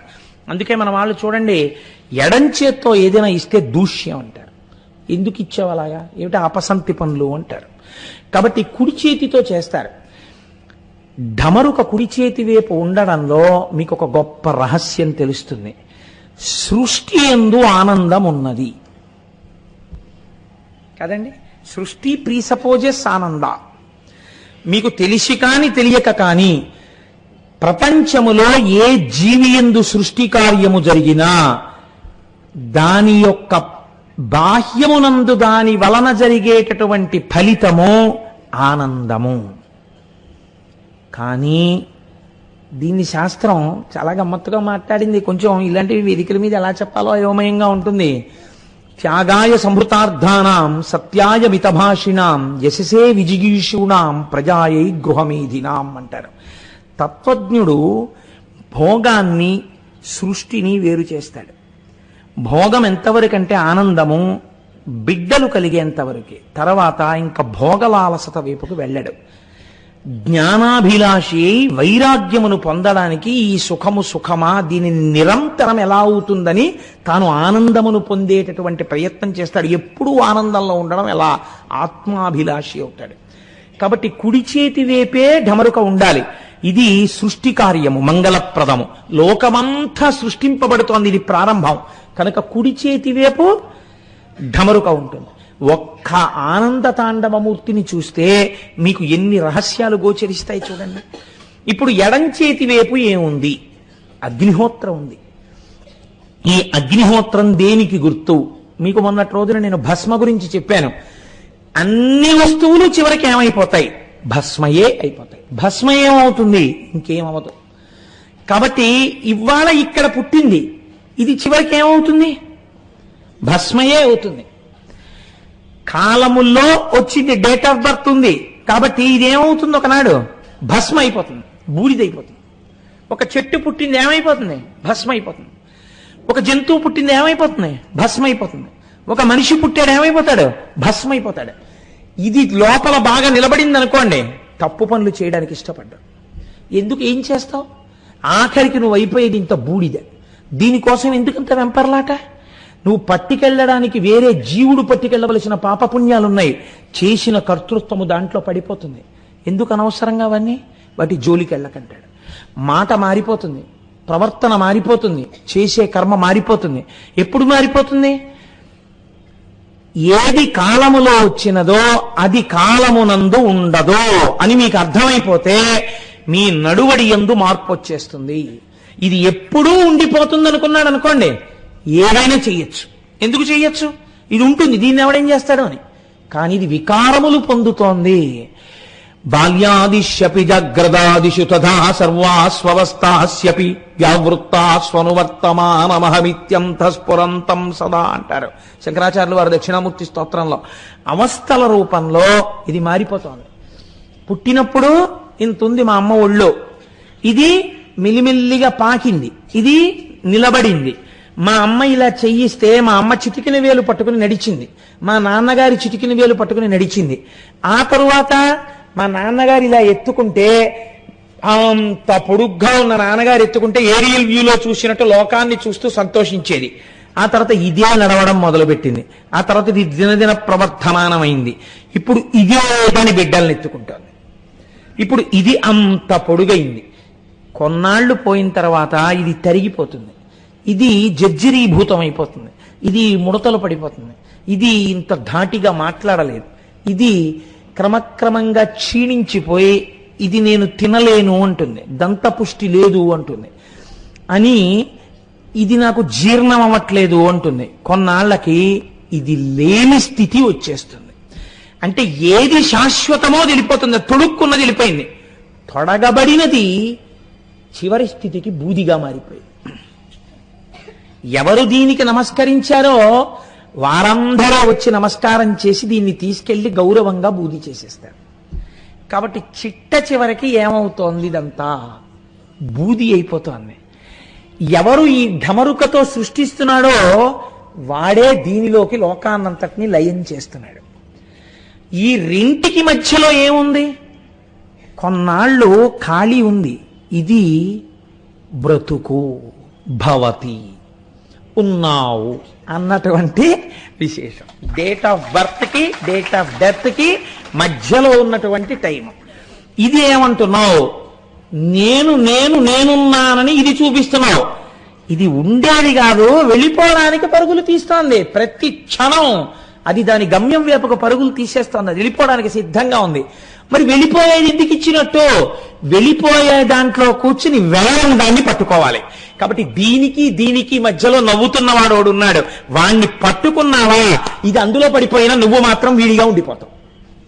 ఇది నటరాజు, ఇది ఆనంద తాండవం, ఇది నువ్వు పొందవలసిన ఆనందం. నువ్వే ఆనంద స్వరూపివై నిలబడిపోవాలి ఇలాగా. ఇది ఊర్ధ్వముఖమునందు మీకు కనపడేటటువంటి తత్వం. కాబట్టి భవతి ఉన్నట్టుగా కాసేపు నిలబెట్టిన వాడెవడు అని స్థితికారుడు అంటారు. ఇప్పుడు ఈ నవ్వుతున్న ముఖము స్థితికారుడే విష్ణువు. ఇప్పుడు విష్ణువు ఎక్కడున్నారు నాకు చెప్పండి? శివుడే విష్ణువు, విష్ణువే శివుడు. అసలు తత్వత రెండు పదార్థాలు ఎక్కడున్నాయి? అన్ని పదార్థాలు ఉండవు లోకంలో. అలా ఉంటే అంతకన్నా చిత్రమైన విషయం ఇంకోట్లేదు. శాస్త్రం ఆ మాటని ఒప్పుకోలేదు అసలు. వేదం ఏకో దేవః సర్వభూతాంతరాత్మ సర్వభూతాదివాస సాక్షీ చేతో కేవలో నిర్గుణశ్చ అని చెప్తోంది శృతి. అన్నిలో ఉన్నదొక్కటే, అదొక్కటే ఇన్ని రూపాలుగా భావిస్తోంది. నువ్వు భాగవతం చెప్పినప్పుడు అది కృష్ణుడని చెప్పు, నువ్వు వెంకటాచల వైభవం చెప్పినప్పుడు అది వెంకటేశ్వరుడని చెప్పు, నువ్వు అమ్మవారి గురించి చెప్పినప్పుడు సౌందర్యలహరిలోని జగజ్జనని అని చెప్పు, నువ్వు అది శివమహాపురాణం చెప్పినప్పుడు శివుడని చెప్పు. నువ్వు ఏ పేరు పెట్టి పిలిచినా అది మాత్రము పరబ్రహ్మము. ఇది మనకి బోధ చెయ్యడానికి శాస్త్రం ప్రయత్నం చేసింది. ఈ తత్వాన్ని ఆవిష్కరించడానికి ఆనంద తాండవ మూర్తి వచ్చింది. అయితే ఇబ్బంది ఎక్కడొస్తుందంటే దీనికి మీ ప్రయత్నం లేదు కదండి. ఈ పుట్టుకలో, ఈ ఢమరుక పుట్టడంలో, ధ్వనిలో మీ ప్రమేయం లేదు. పుట్టాం. అగ్నిలో పడ్డంలో మీ ప్రమేయం లేదు. ఒక రోజున ఊపిరి ఆగిపోతుంది, పడిపోతుంది, శరీరం బూది అయిపోతుంది. మీ ప్రయత్నం దేనికి కావాలి? ఈ మధ్యలో దాన్ని తెలుసుకుని ఇందులోకి వెళ్ళిపోవడానికి కావాలి. మధ్యలో ఉన్నవాడు మీరైపోవాలి, మీరు ఆనంద స్వరూపం అయిపోవాలి. ఆనందమే ఆత్మ. ఈ ఆత్మ మీరు కావాలి, మీరు ఆత్మని తెలుసుకోవాలి. మీరు ఆత్మయే అయి ఉన్నారు, కానీ మీరు భయపడుతున్నారు నేను కాదని. ఇప్పుడు ఆ ఎరుక రావాలి. ఈ ఎరుక ఎలా వస్తుంది? చెప్పేవాడు వాడు ఉండాలి. వాడు మళ్ళీ వీడు పొందబడేవాడు, వాడు చెప్పేవాడు ఉంటే రెండు అవుతాయి. వాడే చెప్పాలి. వాడు ఎలా చెప్పాలి? వాడు పైన ఏది ఊర్ధ్వముఖంగా పెరిగి పొందాలో దాన్ని అధోముఖంగా వాడు చెప్పాడు, కింద చెప్పాడు. ఎంత చిత్రం చూడండి. ఎందుకని అలా చెప్పాలి అంటే సృష్టి 4 రకాలుగా జరుగుతుంది, 4 స్వరూపాలుగా. ఒకటి జరాయుజములు. జరాయుజములు అంటే మావితో పుడతాయి. 2 అండజములు, గుడ్డులోంచి పుడతాయి. 3 స్వేదజములు, చెమటలోంచి పుడతాయి, పేలు. నాలుగవది ఉద్భుజములు, భూమిలోంచి చీల్చుకుని వస్తాయి, చెట్లు మొదలైనవి. ఇందులో చెట్లు పక్కన పెట్టండి, ఎందుకంటే కదలిక లేదు. ఒక్క మనుష్య ప్రాణి ఒక్కటే భూమికి అడ్డంగా పుట్టి నిలువుగా పెరుగుతుంది. మిగిలినవన్నీ భూమికి అడ్డదిడ్డంగా పుట్టి అడ్డదిడ్డంగా పెరిగి అడ్డదిడ్డంగానే పోతాయి. అడ్డంగా పుట్టి నిలువుగా పెరగవలసిన ప్రాణి, ప్రయత్నపూర్వకంగా వంగి నమస్కరించవలసిన ప్రాణి మనుష్య దేహం ఒక్కటే. కాబట్టి ఇప్పుడు ఊర్ధ్వముఖ చలనం అంటే, ఊర్ధ్వముఖంగా పెరగడం అంటే ఇవి నువ్వు తెలుసుకుని పొందాలి. ఈ ఆనందాన్ని పొందడానికి ఏం చెయ్యాలి? ఇది చెప్పడం కింది భాగం. ఇప్పుడు నటరాజస్వామిని చూడండి మీరు. కుడి కాలు కింద ఎవరున్నారు అంటే, ఆ కుడి కాలు కింద ఉండేటటువంటి వాడు ఒక రాక్షసుడు. మీరు చూడండి, చక్క బొద్దు పిల్లాళ్ళ ఉంటాడు ఆయన. ఉండి ఈయన కాలు కింద పడుకుని ఇలా తలెత్తి నవ్వుతూ ఉంటాడు. ఆయన శివుడి కాలు కింద పడిపోయిన ఏడవడం. చిత్రం ఏమిటో తెలుసా అండి? మాయ అన్నదాన్ని నిర్మూలనము చేయలేరు మీరు. మాయని మీరు గెలవగలరు అంతే. మాయని గెలిస్తే మీకు శివుడు తెలుస్తాడు. ఇప్పుడు ఈ మాయని గెలవడమే రాక్షసుణ్ణి తొక్కి పట్టడం. కుడికాలు కింద కుడికాలుతో తొక్కి పడతారు. ఎడమ కాలు బ్రాహ్మీ స్థితిని చూపిస్తుంది. శాస్త్రంలో చిత్రం ఏమిటో తెలుసా అండి? చేతుల దగ్గర కాళ్ళ దగ్గర వచ్చేటప్పటికీ ఒక స్థితి మారుతుంది ఆధ్యాత్మికంలో. గృహప్రవేశం, ప్రయాణం, కుడికాలు పెట్టడం పక్కన పెట్టండి. గంధపెండేరం వేయాలనుకోండి ఒక ఆయనకి. ఆయన చాలా మందికి పనికొచ్చేవాడు. ఆయన తొందరగా ఈ లోకంలోంచి వెళ్ళిపోకూడదు అని కోరుకున్నారు. కాబట్టి ఇప్పుడు ఆయన చాలా కాలం బ్రతికుండాలి అని కోరుకుంటే చేసే సన్మానం ఏమిటో తెలుసా అండి? ఆయనకి గండపెండేరం వేస్తారు. ఆయనకి గండాలు రాకూడదు, ఆయన బతికుండాలని. ఏ కాలుకి వెయ్యాలి గండపెండేరం? కుడికాలుకి వెయ్యరు, ఎడం పాదానికి వేస్తారు గండపెండేరం. మీరు తడబాటు లేకుండా, ఇలాంటివి చిన్న పొరపాటు లేకుండా చెయ్యాలంటే శాస్త్రప్రజ్ఞ ఉన్నవాడు మహానుభావుడు కె విశ్వనాథ్ గారు. అందుకే శంకరాభరణం సినిమాలో సోమయాజులు గారి ఎడం పాదానికే గండపెండేరం, ఎడమ పాదానికి గండపెండేరం వేస్తారు. ఎడమ వైపు నుంచి హృదయం కదండి, ఆ గుండె కొట్టుకోవడమే కదా చాలా ప్రధానం. కాబట్టి ఎడమ కాలు, ఎడమ పాదం ఆయుర్దాయాన్ని సూచిస్తాయి. ఎడమ పాదం ఆధ్యాత్మిక వృద్ధిని సూచిస్తుంది. కుడికాలు మామూలుగా మంగళప్రదంగా వివాహాన్ని వాటిని సూచిస్తుంది. ఇది కుడికాలు మాయని తొక్కితే పైకి లేచేది ఎడంకాలు. అందుకే ఆనంద తాండవమూర్తి యొక్క ఎడమ పాదం ఇలా పైకి లేచి ఉంటుంది. ఇలా పైకి లేచుంటే ఇప్పుడు దీన్ని ఏది చూపించాలి? కుడి చేతిలో ఢమరక ఉంది కాబట్టి ఎడమ చెయ్యి ఇలా చూపిస్తూ ఉంటుంది. మీరు చూడండి నటరాజస్వామిని జాగ్రత్తగా. అంటే నువ్వు ఊర్ధ్వముఖ చలనము చేసి ఈశ్వరుణ్ణి తెలుసుకునే ప్రయత్నం చేసి బ్రాహ్మీభూతుడవై ధ్యానము చేసి ధ్యానమునందు ఆనందమును పొంది నేనుగా ఉండడం నువ్వు నేర్చుకో తప్ప నువ్వు నేనై ఉన్నాను, తత్వమసి, తత్వత్వము అసి, అది నీవై ఉన్నావు కానీ నీకు తెలియట్లేదు, తెలుసుకో. దానికి ధ్యానం అవసరమో. ఇది చెప్పడానికి ఎడమ చెయ్యి ఎడమ పాదాన్ని, పైకి లేచిన ఎడమ పాదాన్ని చూపిస్తుంది, కుడి కాలు తొక్కి పడుతుంది. అయితే చాలా బాగుంది కానండి ఈ సింబాలిజం. అంత తేలిగ్గా అలా ఎడం పాదం, ఏదో ఎడం చెయ్యి, కుడికాలు, ఇక్కడ మా గొడవ ఏం లేదనుకోండి, జరిగిపోతాయి. ఇక్కడే వచ్చింది గొడవంతా. ఇదంత తేలిగ్గా మాకు బుర్రకు అందుతుందా? ఆయన అన్నాడు, అలా బెంగ పెట్టుకోకు, ఇదిగో ఇంకో చెయ్యిలా అభయముద్ర పట్టింది కుడివైపు. మంగళం కదండి మరి, అందుకని కుడి చేత్తోనే పట్టాలి మంగళం. అందుకని ఇలా అభయముద్ర పట్టాడు. అంటే ఏమిటి? ఇదంతా నే చేస్తానని మళ్ళీ మొదలెట్టకు. వాడు ఉన్నాడు, వాడు నన్ను ఎందుకు రక్షించడు, నేను మొదలు పెడితేనే మొదలెట్టు, నిన్ను ఎలా ఎత్తాలో నేను అలా ఎత్తుతాను. ఇప్పుడు అందుకని అలాంటి ప్రతిజ్ఞ చేశాడు కాబట్టి ఆయనకి పేరేమొచ్చిందో తెలుసా అండి? ఆయనకి హరా అని పిలిచారు. అలాంటి స్థితిలో ఉంటాడు కాబట్టి. హరా అని ఎందుకు పిలవాలి అంటే, హరా అంటే హరించువాడు. దేన్ని హరించేస్తాడు? చాలా మంది తెలిసి తెలియని మాటలు, అర్థం పర్థం లేని మాటలు చెప్తుంటారు. హరా అంటే మిమ్మల్ని హరించేస్తాడు, అందుకని శివుడి జోలికి వెళ్ళకూడదని. అదే పనే అండి. అలా అయితే అసలు ఇన్ని శివాలయాలు ఎందుకు కడతారండి నాకు తెలియక అడుగుతాను. అంత గొప్పవాడే కృష్ణదేవరాయల వారు శ్రీశైలానికి గోపురం ఎందుకు కడతారు? అసలు ఇన్ని శివాలయాలు ఉంచమని ఎందుకు చెప్తారు ఋషులు? ఎందుకు శివమహాపురాణం వచ్చింది? ఎందుకు రుద్రాధ్యాయం వచ్చింది వేదంలో? కాబట్టి మనం తెలిసి తెలియని మాటలు లోకంలో ప్రచారం చేయకూడదు, అది దోషభూయిష్టం అయిపోతుంది. తెలియని వాళ్ళు ఏమనుకుంటారంటే పాపం అది నిజం అనుకుంటారు. హర అన్న శబ్దము చేత పాపము హరింపబడుతుంది. పాపం అంటే ఏమిటండి? మీరు ఈశ్వరుణ్ణి చేరకుండా అడ్డుగా వచ్చేటటువంటి ప్రతిబంధకమునకో పాపమని పేరు. ఉపన్యాసం విందాం, ఏదో తెలుసుకుందామన్నది చాలా మంచి ప్రయత్నమే. కానీ తీరా వచ్చేటప్పటికే ఆనుకోవడానికి ఓ స్తంభం దొరకడం, అక్కడి నుంచి నిద్ర రావడమే పాపం. కాబట్టి ఇప్పుడు ఏమవుతుంది? చక్కగా స్తంభానికి ఆనుకుని నిద్ర వస్తుంది. నిద్ర వస్తే ఎందుకు వచ్చినట్టు ఉపన్యాసానికి? పాపము ప్రతిబంధకమగుట. ఈ ప్రతిబంధకము తొలగాలి. ఈ ప్రతిబంధకము తొలగాలంటే ఎలా తొలగాలి? ఈశ్వరానుగ్రహం చేతనే తొలగాలి. ఈశ్వరానుగ్రహంతో పాపం తొలగడం అంటే ఏమిటో తెలుసా అండి? మీరు తొలగించుకుని ఈశ్వరుడి వైపుకి వెళ్ళలేకపోతున్నారు కాబట్టి మీరు ఆయన పాదాలు గట్టిగా పట్టుకుని అన్యథా శరణం నాస్తి త్వమేవ శరణం మమ శరణం తరుణేందుశేఖర శరణం మే గిరిరాజ కన్యక శరణం పునరేవతావుభౌ శరణం నాణ్యదుపైమి దైవతం.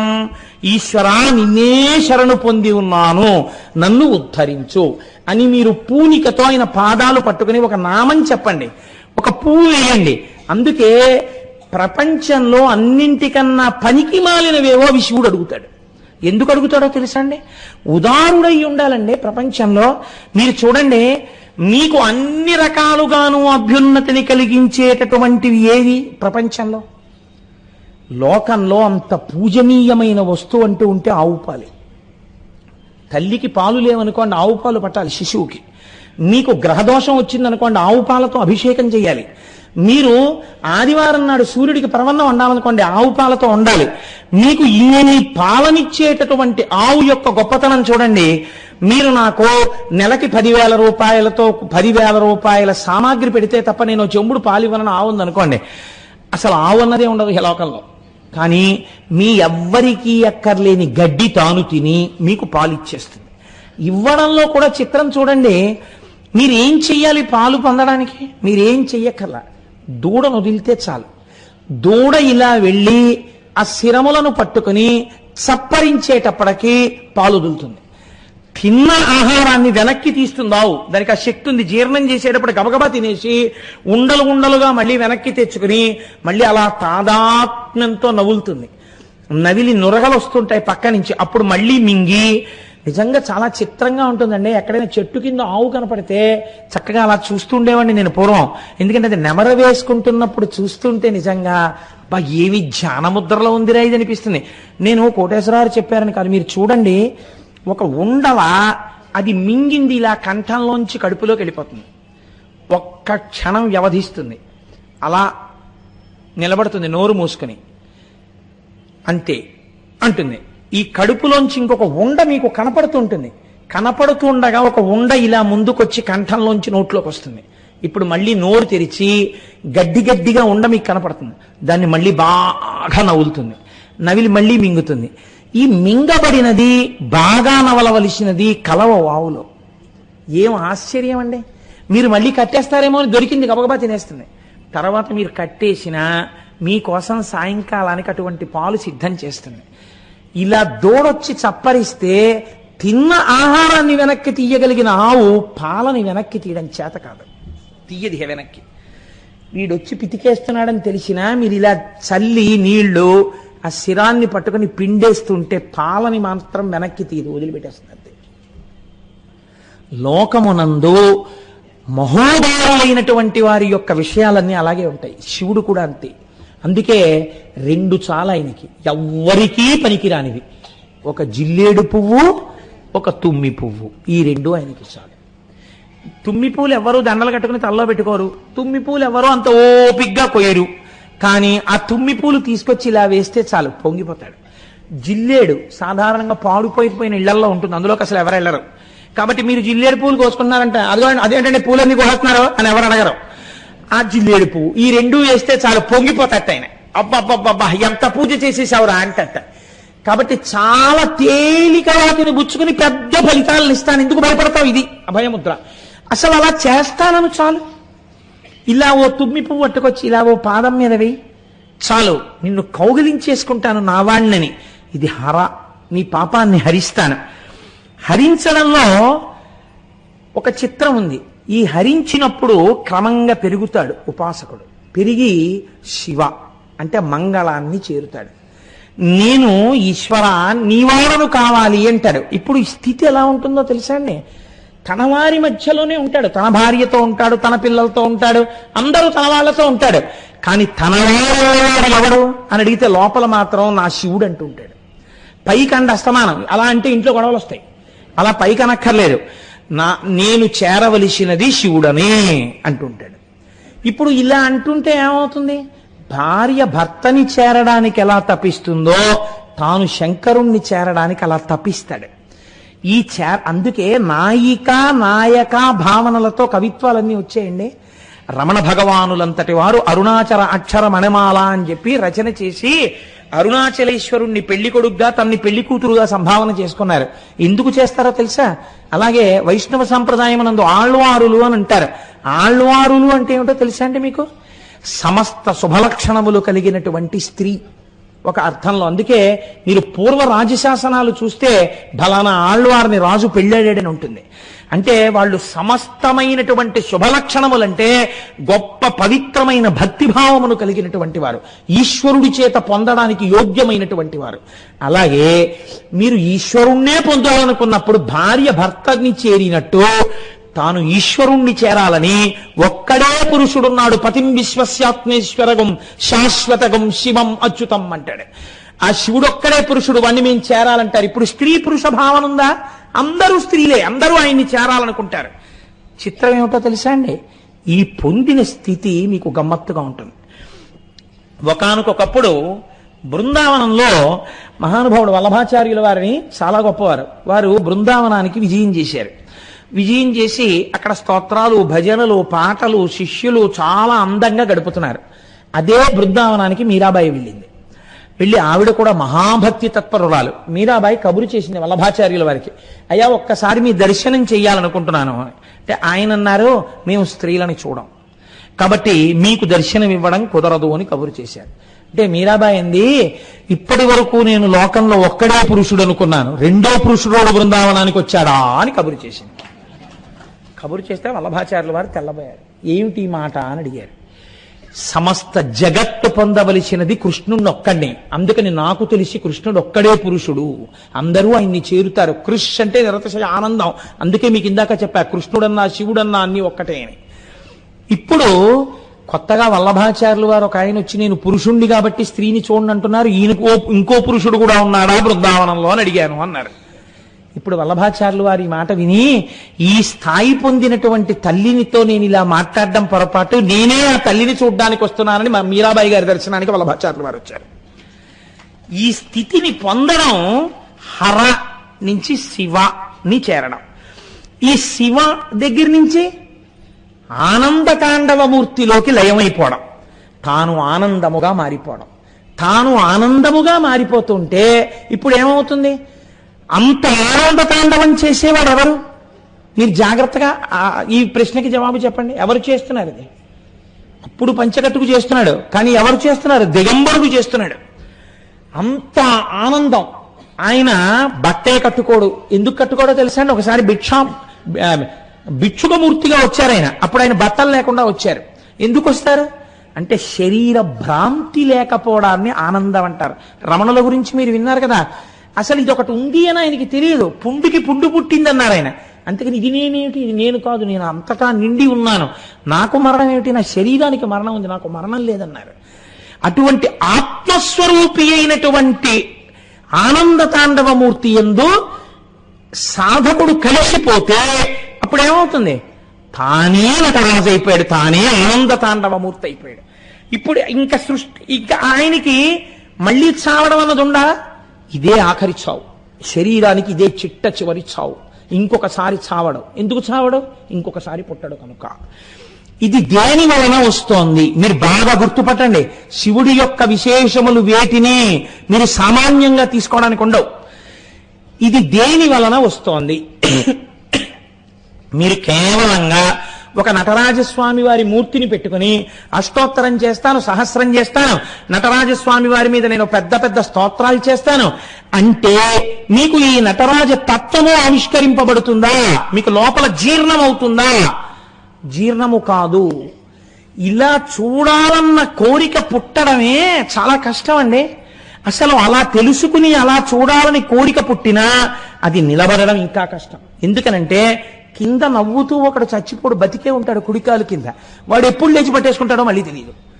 ఎప్పుడైనా మాయ మళ్ళీ పట్టేస్తుందంతే, పట్టేసి మళ్ళీ పడిపోతాడంతే కూపంలోకి.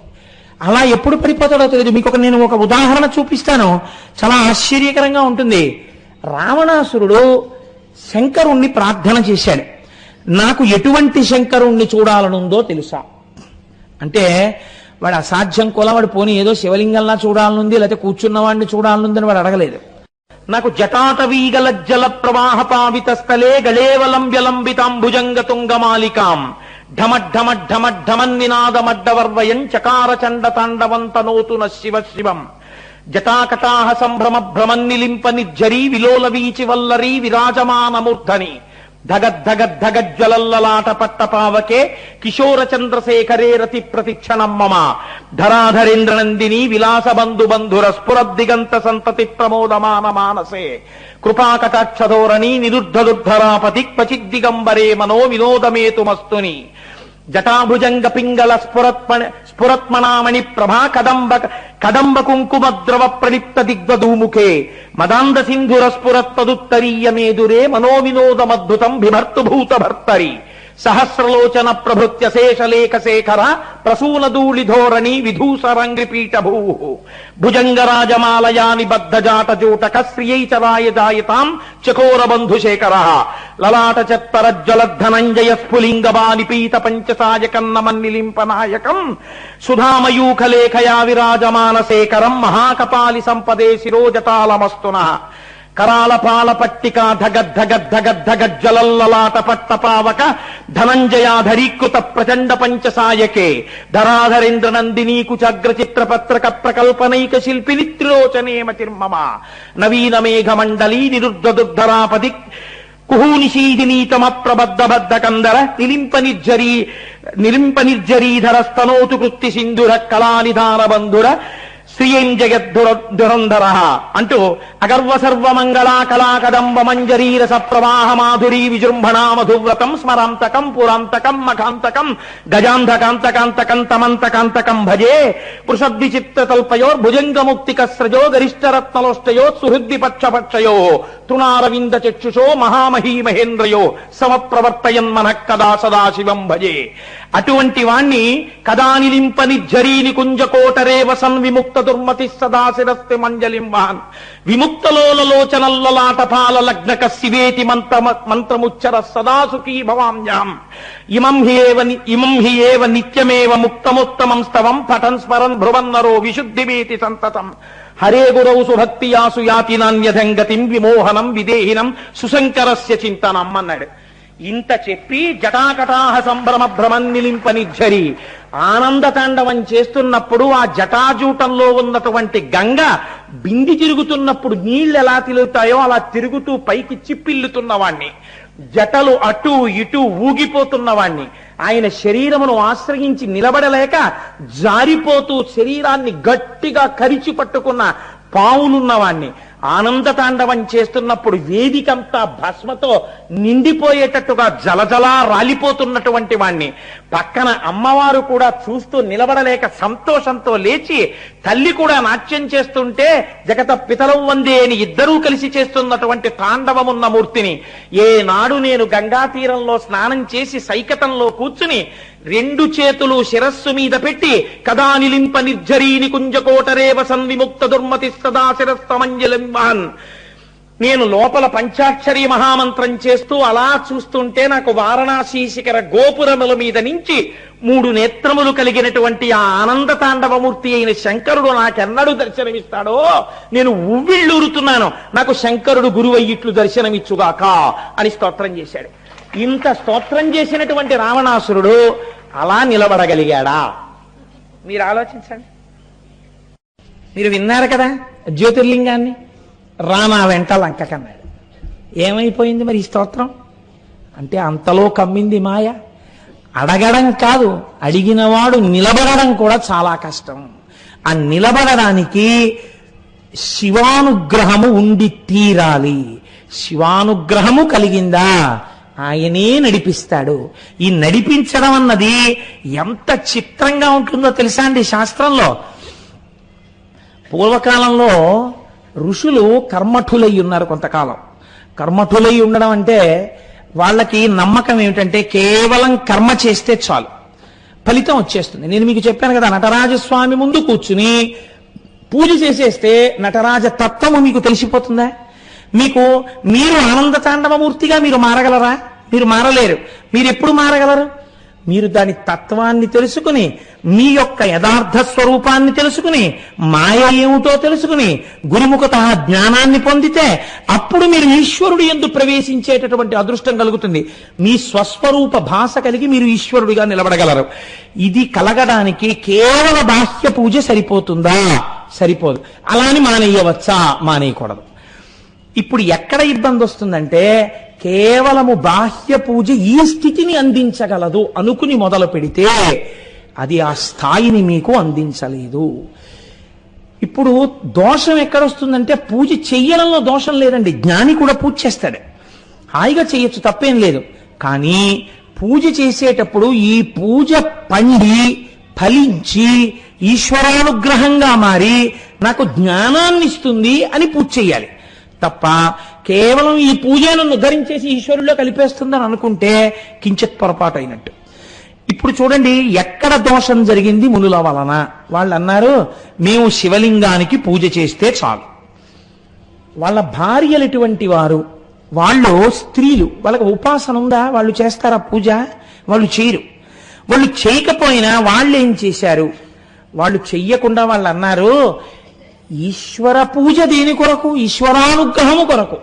ఆ ఈశ్వరుడు నిజమైన నేను నాది, దాన్ని చేరుకోవాలి తప్ప కేవలము పూజ రక్షించదు. పూజ చేత ప్రీతి పొందిన ఈశ్వరానుగ్రహము మనని రక్షిస్తుంది అని వీళ్ళు నమ్మారు. వీళ్ళు ఆడవాళ్ళు, వాళ్ళు మొగాళ్ళు. వీళ్ళు భర్తలతో ఈ మాట చెప్పలేరు కదా ధైర్యంగా.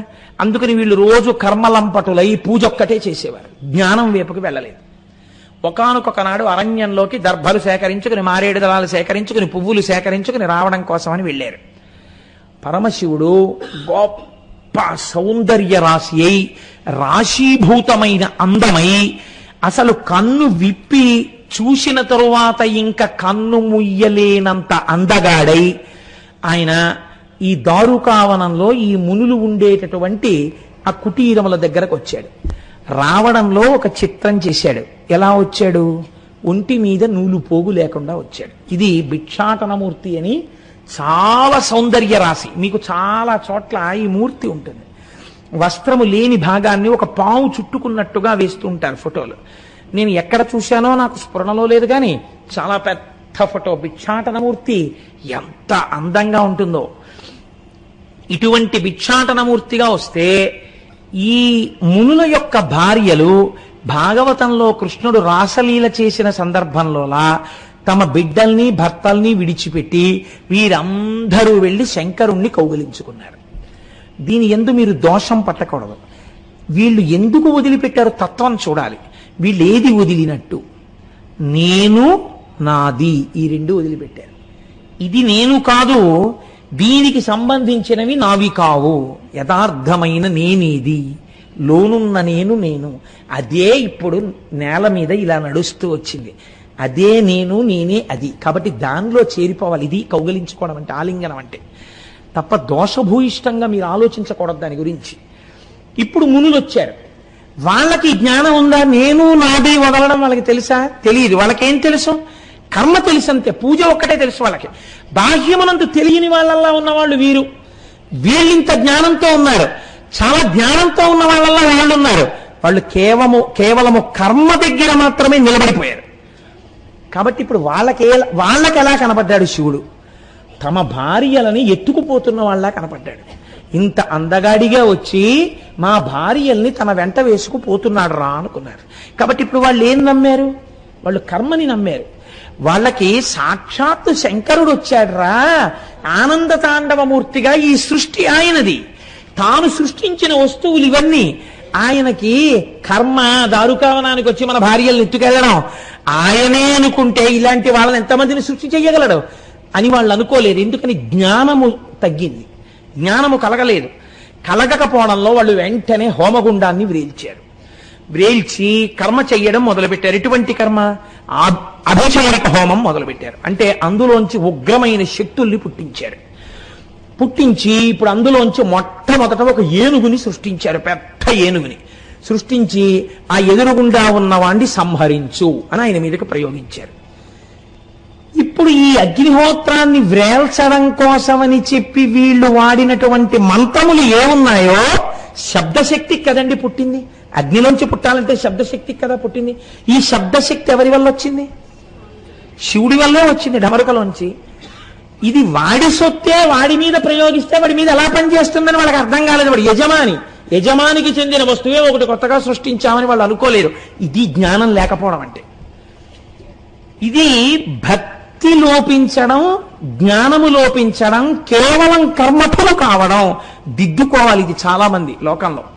కాబట్టి ఇప్పుడు ఏమైంది? ఈ ఏనుగు శబ్దబలం దాని పని చేస్తుంది. అది శివుడి దగ్గరికి వెళ్ళింది. ఆయన ఏం చేశాడు? ఆనంద తాండవమూర్తి ఊర్ధ్వ తాండవమూర్తి అయ్యాడు. ఇప్పుడు ఇంకో కొత్త రూపం వచ్చింది. అంటే ఇలా కిందకుండేటటువంటి కాళ్ళని పైకి పెట్టి తాండవం చేశాడు. చేసి ఆ తాండవం చేసేటప్పుడు అంటే ఇది కించిత్ ఉగ్రమూర్తి అయ్యాడు.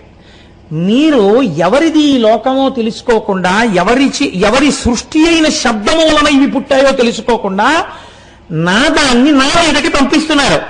నాదాన్ని నా మీదకి నన్ను హోలి చేయడానికి పంపారా? మీవారు అనుకున్నవారు కూడా నారాయణై నేను తప్ప ఇంకోటి లేదని వారు నన్ను పొందారా? ఎవరిది ఉత్తమ భక్తి? మీ భార్యలది ఉత్తమ భక్తి. అది మీకు తెలియకపోగా నా మీద అభిచార హోమం చేసి ఏనుగుని పంపారు. ఊర్ధ్వతాండవమూర్తి అయి ఏనుగు యొక్క కడుపులో ఒక్క తన్ను తన్నాడు. అది చిన్నాభిన్నమైపోయి చిన్ని ముక్కలైపోయి అంతరిక్షంలోకి ఎగిరిపోయింది. ఆ ఏనుగు ఎగిరిపోతే వాళ్ళ కోపం వచ్చింది. కోపం వచ్చి మళ్ళీ వాళ్ళు అభిచార హోమం చేశారు. అంటే వాళ్ళ బుద్ధి ఎందో మార్పు రాలేదు. మళ్ళీ అంటే మారుతున్నా ఏనుగుని తన్నేసినా అదేంటి అలా తన్నేశాడు అంటే ఆయన శక్తివంతుడు అని నమస్కరిస్తే ఆయన వెంటనే వాళ్ళకి ఆ జ్ఞానం ఇస్తాడు. నీకు బుద్ధినిచ్చింది నమస్కారం చేయడానికే. అందుకే హర శబ్దము చేత పాపం పోవడానికి పాదములు పట్టాలి నమస్కారంతో. ఇది చేయలేదు. వాళ్ళు చెయ్యకుండా ఒక మృగాన్ని సృష్టించారు. ఇప్పుడు ఆ మృగం అంటే జింక. అది చక్క ఇలా అలా చూస్తూ, చూపులు అందం కదండి జింకకి, అది పరిగెత్తుకుంటూ శంకరుడి దగ్గరికి వెళ్ళింది. ఇప్పుడు శంకరుడు ఏం చేశాడంటే దాన్ని ఏం చేయలేదు, దానికన్నా అందంగా చూశాడు. చాలా అందమైన వాడు కదండి, అందమైన వాడు కాబట్టి అందమైన వాడి యొక్క గొప్పతనం ఎక్కడుంటుంది? అందం 90% చూపుల్లోనే ఉంటుంది. అన్నీ బాగుండి కళ్ళు బాగులేవు అనుకోండి, ఆ ముఖంలో అందం క్షీణించిపోతుంది. ఒక్కొక్కడు పైకి ఎంత బాగున్నా ఇలా చూపే ముటముటలాడిపోతుంది అనుకోండి, ఎవడో దగ్గరికి వెళ్ళాడు. చూపులు ప్రసన్నంగా ఉన్నాయనుకోండి, ఆయన్ని చేరుతారు నలుగురును. కాబట్టి ఇప్పుడు ఆయన బహుప్రసన్నమూర్తి అయి ఏంటి నా చూపుల కన్నా అందమా నీ చూపులు అన్నట్టుగా, ఏంటి అంతలా చంచలమైన చూపులతో వచ్చావు ఓ జింక అని తన అంతకన్నా అందంగా కళ్ళు తిప్పి చూశాడు. చూస్తే జింక అనుకుందిట, నేను ఇన్నాళ్ళు కళ్ళు తిప్పింత అందంగా చూసేదాన్ని నేనేని లోకంలో చెప్పుకున్నారు, నాకన్నా అందంగా కళ్ళు తిప్పి చూసేవాడు ఉన్నాడు, వీడి దగ్గర ఎలా చూడాలో నేర్చుకుందామని ముఖం ఎత్తి చూపులు నిలబడిపోయి ఆయన కదులుతున్న చూపులు చూసింది. చూస్తే ఇప్పుడు ఆయన ఏం చేశాడు, టక్కున కోడిపెట్టని పట్టుకున్నట్టు తన వంక నేర్చుకోవాలని చూసింది. చిన్న భావన సత్వమైంది, చంపలేదు. టక్కన దాన్ని 4 కాళ్ళని పట్టుకుని ఇలా పైకెత్తో చేత్తో పట్టుకున్నాడు. మీరు చెప్తున్నారు కదండి రోజు, ధవలవపుషం ఇందోమండలే సన్నివిష్టం భుజగవలయహారం భస్మదిగ్ధాంగమీశం మృగల పరశు పాణిం. ఒక చేతిలో ఆ లేడీని పట్టుకున్నాడని చెప్తున్నారు కదా, అదే ఈ లేడీ. దారుకావనంలో పట్టుకున్న లేడే ఆ లేడీ. ఇప్పుడు ఆ లేడీని పట్టుకున్నాడు. ఇప్పుడు ఈ లేడీ ఏం చేస్తోందట, 4 కాళ్ళు పట్టుకున్నా గింజుకోవాలి, గింజుకుని దూకేద్దామని చూడాలి. అది అలా చేయట్లేదట, అది అలాగే ఉండిపోయింది చేతిలో. ఆయన కళ్ళ వంక అలా చూస్తోంది. అబ్బాయి ఎంత బాగా కదులుతున్నాయో కళ్ళని. అప్పటి నుంచి ఇప్పటి వరకు అది శాశ్వతత్వాన్ని పొందేసింది. ఎలా పొందేసింది? కింద పెద్ద పులుంది, అమ్మవారి వాహనం, దానికి భయం లేదు. ఎందుకు భయం లేదు? శంకరుడి చేతిలో ఉంది. శంకరుడి చేతిలో ఉన్న ఏనుగులో ఎందుకు పేలిపోలేదు? శంకరుడి చూపులు చూడడంలో మగ్నం అయిపోయి ఆనందాన్ని పొందుతూ ఆయన్ని చూస్తోంది. అలా చూస్తోంది కనుక శంకరుడు దాని జోలికి వెళ్ళలేదు, అలా చేత్తో పట్టుకున్నాడు. ఇందులో చాలా రహస్యాలు ఉంటాయండి. అందుకే హృదయ కమల మధ్యే సంతతం చింతయామి అంటారు. జింకని పట్టుకున్నాడు. ఇప్పుడు వాళ్ళు ఏం చేశారు? అన్నన్నన్నన్నా మనం ఇంత జింకని ప్రయోగిస్తే ఆయన పట్టేశాడు రా అని, ఈ మృగం కాదు మనం ఇంకొకటి విడిచిపెడదామని ఒక పెద్ద పులిని సృష్టించారు. ఆ పెద్ద పుల్ని ఆయన మీదకి విడిచిపెట్టారు. ఆయన ఏం చేశాడు? ఒక్క గుద్దు గుద్ది పగలగొట్టి దాని చర్మాన్ని ఊడదీసేసి దాన్ని తీసి వల్లవాటుకొక్కటి కట్టుటకొక్కటి వస్త్రార్థమిచ్చితి ఈశ్వర నీకు. మొన్న మానస పూజలో విన్నారు కదా, ఆ ఏనుగు తోలు కట్టుకున్నాడు, ఈ పులి చర్మం తీసి పైన వల్లవాటుగా ఉత్తరీయంగా కట్టుకున్నాడు. కట్టుకుని కూర్చున్నాడు. కూర్చునేటప్పటికీ వీళ్ళు చూశారు. అన్న ఇంకా మనం ఈయనేం చేయలేనురా, మనం చేసిన అభిచార హోమాలన్నీ పాడైపోయాయి, ఈయన ఇలా ఉన్నాడేమిట్రా మనిషి అని వెళ్ళప్పుడు నమస్కారం చేశాడు. చేస్తే ఈ మునులందరికీ ఆయన తత్వబోధ చేశాడు. అప్పుడు ఇది కాదురా అబ్బాయి, మీరు తెలుసుకోవలసినది ఆనంద తాండవమూర్తి అందు మీరు చేరిపోవడం ప్రయోజనం. దానికి కేవల కర్మ కాదు, కర్మ జ్ఞానమునకు ఆలంబనం కావాలి. జ్ఞానమును పొందడానికి కర్మ చెయ్యాలి తప్ప కేవల కర్మ మిమ్మల్ని ఉద్ధరిస్తుందని చెయ్యరాదు. అది నువ్వు తెలుసుకో. అందుకేనండి సత్యనారాయణ స్వామి వారి వ్రత కథ అలా వెళ్ళడానికి కారణం అదే. మీరు చూడండి, ముందు నమ్మకం లోకంలో శాస్త్రం మీద ఎవరికి ఉండాలి? బ్రాహ్మణుడికి ఉండాలి. చదువుకునేవాడు వాడు కాబట్టి ముందు ఎవరు చేశారు సత్యనారాయణ వ్రతం? బ్రాహ్మణుడు చేశాడు. బ్రాహ్మణుడు చెయ్యగానే వాడికి ఐశ్వర్యం వచ్చింది. ఇప్పుడు అది ఎవరు చూశారు? సమాజంలో అట్టడుగున ఉన్నటువంటి ఒక కట్టెల మోపులు అమ్ముకునే వ్యాపారి చూశాడు. ఆయన కట్టెల మోపు అక్కడ పెట్టి ఆ వ్రతాన్ని అలా చూసి ప్రసాదం తిని, అయ్యా నేను చేసుకోవాలి, నాకు చేసుకోవాలని ఉందండి అన్నాడు. నువ్వేం చేయగలవు అన్నాడు ఆ బ్రాహ్మణుడు. అనలేదు. ఇది ఎలా చేసుకోవచ్చో కల్పమంతా చెప్పి, ఇంకొక మాటలో చెప్పాలంటే ఈయనే చేయించినట్టు. ఇప్పుడు ఆయన ఏమయ్యాడు? ఆయన కూడా వైభవాన్ని పొందేశాడు. మధ్యలో క్షత్రియుడు రాజు, ఆయన ఏం చేశాడు? ఆయన వ్రతం చేసి ఆయన సంతానాన్ని పొందాడు. బ్రాహ్మణ బోధ చేత రాజుకి వేదమునందు విశ్వాసం కలగాలి, ఆయన అభ్యున్నతిని పొందాడు. కొంచెం అటూ ఇటూగా అనుమానంతో భగవంతుడితో బేరాలాడి వ్యాపారాలాడినటువంటి వాడు ఎవరున్నాడు? ఆయన ఏం చేశాడు? సంతానం కలిగితే చేస్తానన్నాడు. సంతానం అన్నాడు కానీ మగపిల్లాడు అనలేదుగా. ఈశ్వరుడు ఆడపిల్లనిచ్చాడు. ఆడపిల్లనిస్తే అభ్యంతరం ఏముందంటే, ఆడపిల్ల కడుపున మగపిల్లాడు పుడితే రోహితుడు పుట్టేసినట్టే, కొడుకు పుట్టినట్టే. కానీ ఇప్పుడు ఏం చేశాడు ఆయన? ఇప్పుడు ఆయన ఆడపిల్ల పుట్టింది కదా, ఇప్పటికే చాలా ఖర్చు, ఏదైనా పెళ్లి చెయ్యాలి, ఏదో లెక్కలు వేసుకుని తర్వాత చూద్దాం పెళ్లిలో చేద్దాం అన్నాడు. పెళ్లిలో చేశాడా? చేయలేదు. అబ్బో ఆ తర్వాత ఎన్ని వచ్చాయి మీకు తెలుసు. ఇప్పుడు నేను కథ అంతా చెప్పడం ఎందుకు? ఇన్ని కష్టాలు వచ్చినా నిలబడలేదు. ఆఖరణ ప్రసాదం ముచ్చుకోకుండా వస్తే పడవ ముంచేశాడు. ప్రసాదం అంటే ఏంటి? ఈశ్వర అనుగ్రహమునకు ప్రసాదం అని పేరు.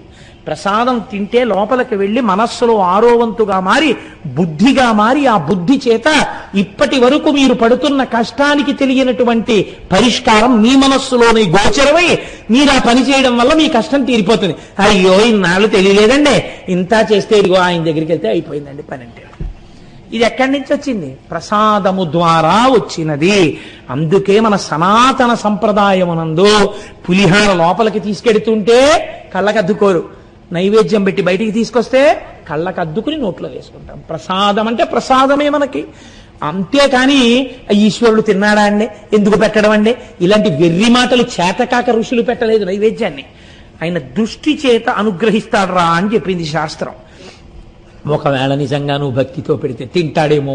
అటుకులు అడిగి మరీ కుచేలుడి దగ్గర తినలా. మీకు నేను ఒక యథార్థం చెప్తున్నానండి, మీరు పూనికతో నైవేద్యం పెట్టండి, అనుకోకుండా మీ ఇంటికి ఆ రోజున ఎవరో ఒకరు వచ్చి తింటారు ప్రసాదం. ఖచ్చితంగా జరుగుతుంది. ఈశ్వరుడు ఢమరుకా అవన్నీ పట్టుకుని వచ్చేయక్కర్లేదు, ఎవరి రూపంలోనో వస్తాడు. మీకు ప్రసాదం ఈయనకి ముందు పెడదామనిపిస్తుంది.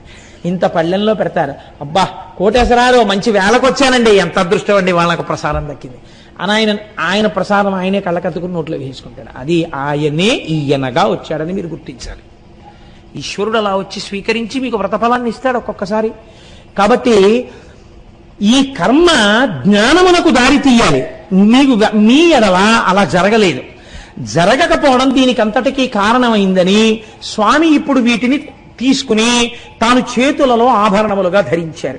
ఎందుకు ఇవి ధరించాలి? ఏదో ఋషులు ప్రయోగించింది, ఇప్పుడు ఎందుకంటే అవన్నీ పట్టుకుని అప్పటి నుంచి ఇప్పటి వరకు అలా కూర్చోవడం. ఎవరో ఏదో ప్రేమతో నాకు ఏదో ద్రాక్షపండు అరటిపండు ఇచ్చారనుకోండి, పోనీ అవి ఏదో కారు దాకా పట్టుకెళ్ళి ఇంటికి పట్టుకెళ్తే బాగుంటుంది. మీరు రేపు పొద్దున్న ఏదో పని మీద మా ఇంటికి వచ్చేటప్పుడు కూడా నేను అలాగే అరటిపళ్ళు పట్టు కూర్చున్నాను అనుకోండి, ఏమంటే ఎందుకంటే అలా పట్టు కూర్చున్నారు, పోనీ తింటే తినాలి లేకపోతే పక్కనెట్టాలి, అదేంటి అరటిపళ్ళు పట్టు కూర్చోరు ఎందుకని అడగరు నన్ను. అబ్బో నాకు ఆ అరటిపళ్ళు ఎంత ప్రీతితో ఇచ్చారోనండి ఆవిడ ముఖం చూస్తే ఎంత భక్తితో ఇచ్చారో, అందుకని కాదని లేక నిద్ర మానేసి ఇలాగే అరటిపళ్ళు అట్టు కూర్చున్నానని అనుకోండి, మూర్ఖుడు అయ్యాడు అరటిపళ్ళు పట్టు కూర్చోరా అంటే అనరు మీరు నన్ను. మరి శంకరుడు ఏమిటి అప్పుడెప్పుడో ఋషులు ప్రయోగించారా దారుకావనంలో, ఇప్పటికీ అలా పట్టు కూర్చున్నాడా? ఎందుకంటే ఆ పట్టు కూర్చోవడం అంటే తత్వ పరిశీలనం చేసి చెప్పగలిగినటువంటి శంకరుడు శంకరాచార్యుల వారిగా వచ్చాడు. మళ్ళీ ఆయనకేగా తెలియాలి ఎందుకు పట్టుకున్నాడో, అరటిపళ్ళు ఎందుకు పట్టుకున్నానో అసలు రహస్యం చెప్పవలసిన వాడికి నేనేగా చెప్పవలసింది. అలా గురువు రూపంలో అదే శంకరుడు వచ్చాడు. మళ్ళీ వచ్చి ఎందుకు పట్టుకున్నాడో ఇప్పుడు శంకరాచార్యుల వారిగా శివానంద లహరిలో చెప్పారు. ఆయన ఎక్కడ చెప్పారు? కరలగ్న మృగ కరేంద్రభంగో ఘన శార్దూల విఖండనోస్తజంతు గిరిశో విశదాకృతిశ్చ చేతః కుహరే పంచముఖోస్తి మే కుతోభైః అని ఒక శ్లోకాన్ని రచన చేశారు.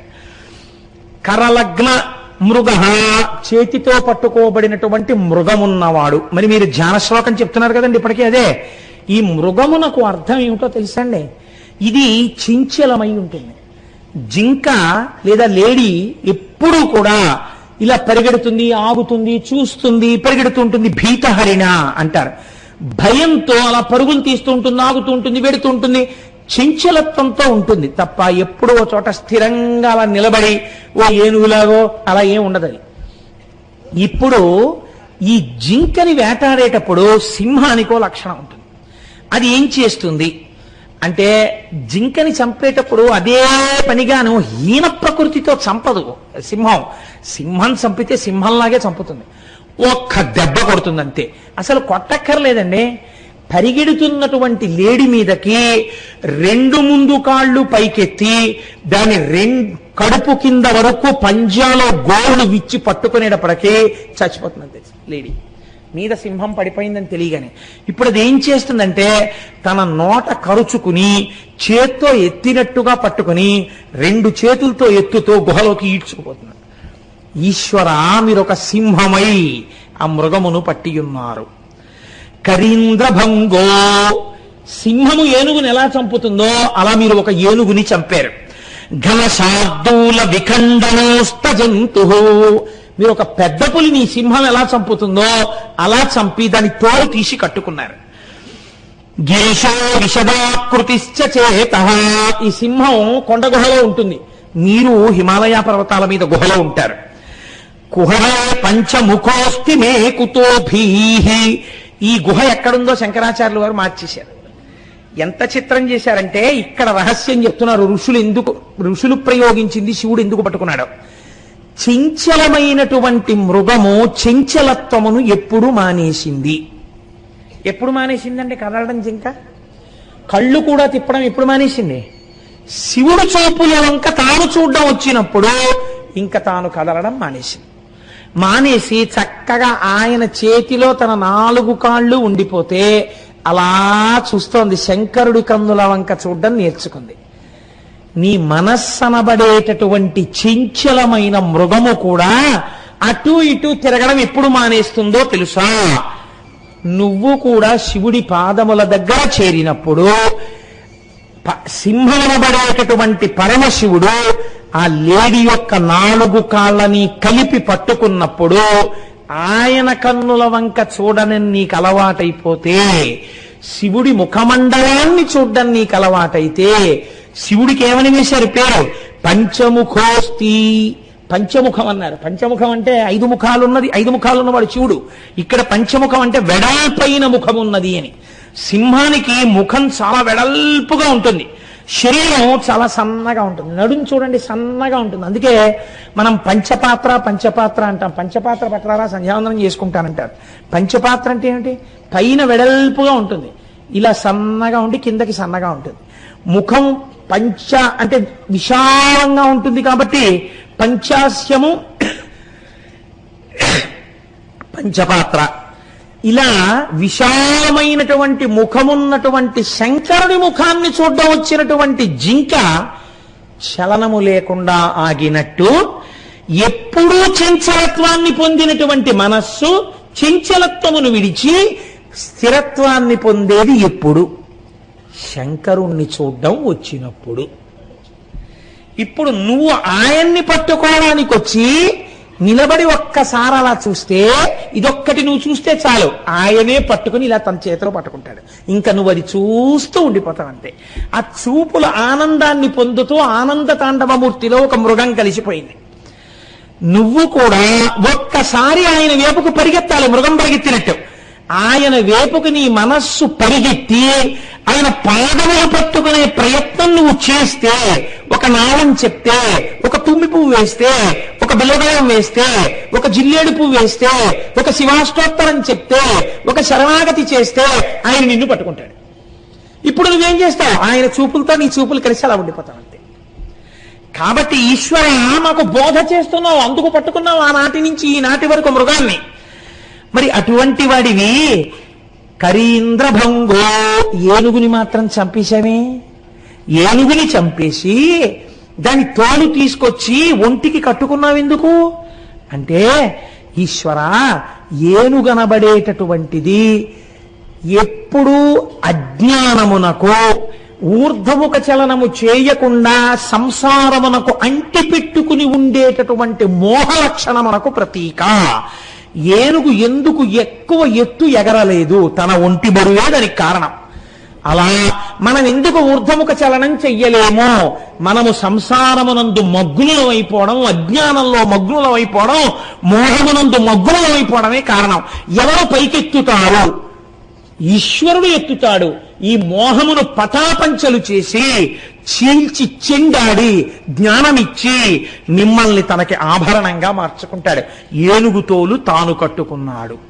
కాబట్టి ఈ స్థితిని నీకు ఇవ్వగలనని చెప్పడానికి ఈశ్వరా మీరు ఏనుగుతోలు కట్టుకున్నారు. పైకి వాళ్ళు అభిచారిక హోమం చేసినా మాకు ఇవన్నీ నేర్పడానికి నువ్వు కట్టుకున్నావు తండ్రి. కాదు, ఘన శార్దూల విఖండనోస్తు జంతు. మరి పెద్ద పుల్ని ఎందుకు చంపావు? దాని చర్మం ఎందుకు చేశావు? భేదభావం అనేటటువంటి అజ్ఞానమునకు ప్రధానమైనటువంటిది ఏది ఉన్నదో ఆ భేదభావమును తొలగించడమే పులిని చంపుట. పులి ఏం చేస్తుందంటే, పులి అంటేనే క్రూరం, సింహం అలా ఉండదు. పులి వేటాడడానికి సింహం వేటాడడానికి చాలా తేడా ఉంటుంది. పులి ఒక మృగాన్ని చంపి దాన్ని అక్కడ ఉంచి కుళ్ళిన తర్వాత కూడా పులి తింటుంది. సింహం అలా తిందు. గ్రాసము లేక సృక్కినను అని సింహం మీద పద్యం. ఆఖరికి అన్నం లేక నీరసించిపోయినా ఏనుగు కుంభస్థలంలో మాంసం తినాలని ఆశపడుతుంది, కానీ గుంటనక్కని వేటాడి బతుకుదామని సింహం అనుకోదు. సింహం సింహమే. కాబట్టి అన్నీ తనదైన మృగరాజు సింహం. ఈశ్వర మీరు సింహం. మరి మీరు పులిని ఎందుకు చంపారు? పులి అంటే భేదభావము, క్రౌర్యము. క్రౌర్యమునకు కారణం ఎక్కడి నుంచి వచ్చింది? భేదములోంచి వచ్చింది. వాడు వేరు, తాను వేరు. ఈ వేరేది ఎక్కడ కనపడినా దాని పర్యవసానము క్రోధమునందో కామమునందో. కామానికి అక్క చెల్లెలు క్రోధం. ఏదో రకంగా కోపము, భేదము, శత్రుత్వము, వైషమ్యము, ద్వేషించుట ఇవి వచ్చి తీరుతాయి. అంతా ఒక్కటే అన్ననాడు, అన్నీ అదే అయిన నాడు మీరు ఎవరిని భేదభావంతో చూస్తారు? అన్నీ వాడయ్యున్నాడు. ఈ అన్నీ వాడయ్యున్నాడన్న పరమసత్యాన్ని చెప్పడం, దాన్ని చంపి తోలు ఊడదీసి తాను కట్టుకోవడం, ఇప్పుడు అది పవిత్రమైపోయింది. ఈ భేదభావాన్ని నిర్మూలించడం, పులిని చంపడం.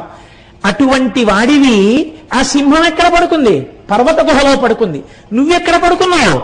ఈశ్వర నీవు కూడా పర్వత గుహలో పడుకుంటావు. నువ్వు పడుకున్నటువంటి పర్వత గుహ ఎక్కడున్నదో తెలుసా? ఇక్కడే నా హృదయం అనబడేటటువంటి పర్వత గుహ యందు నీవు పడుకుని ఉన్నావు.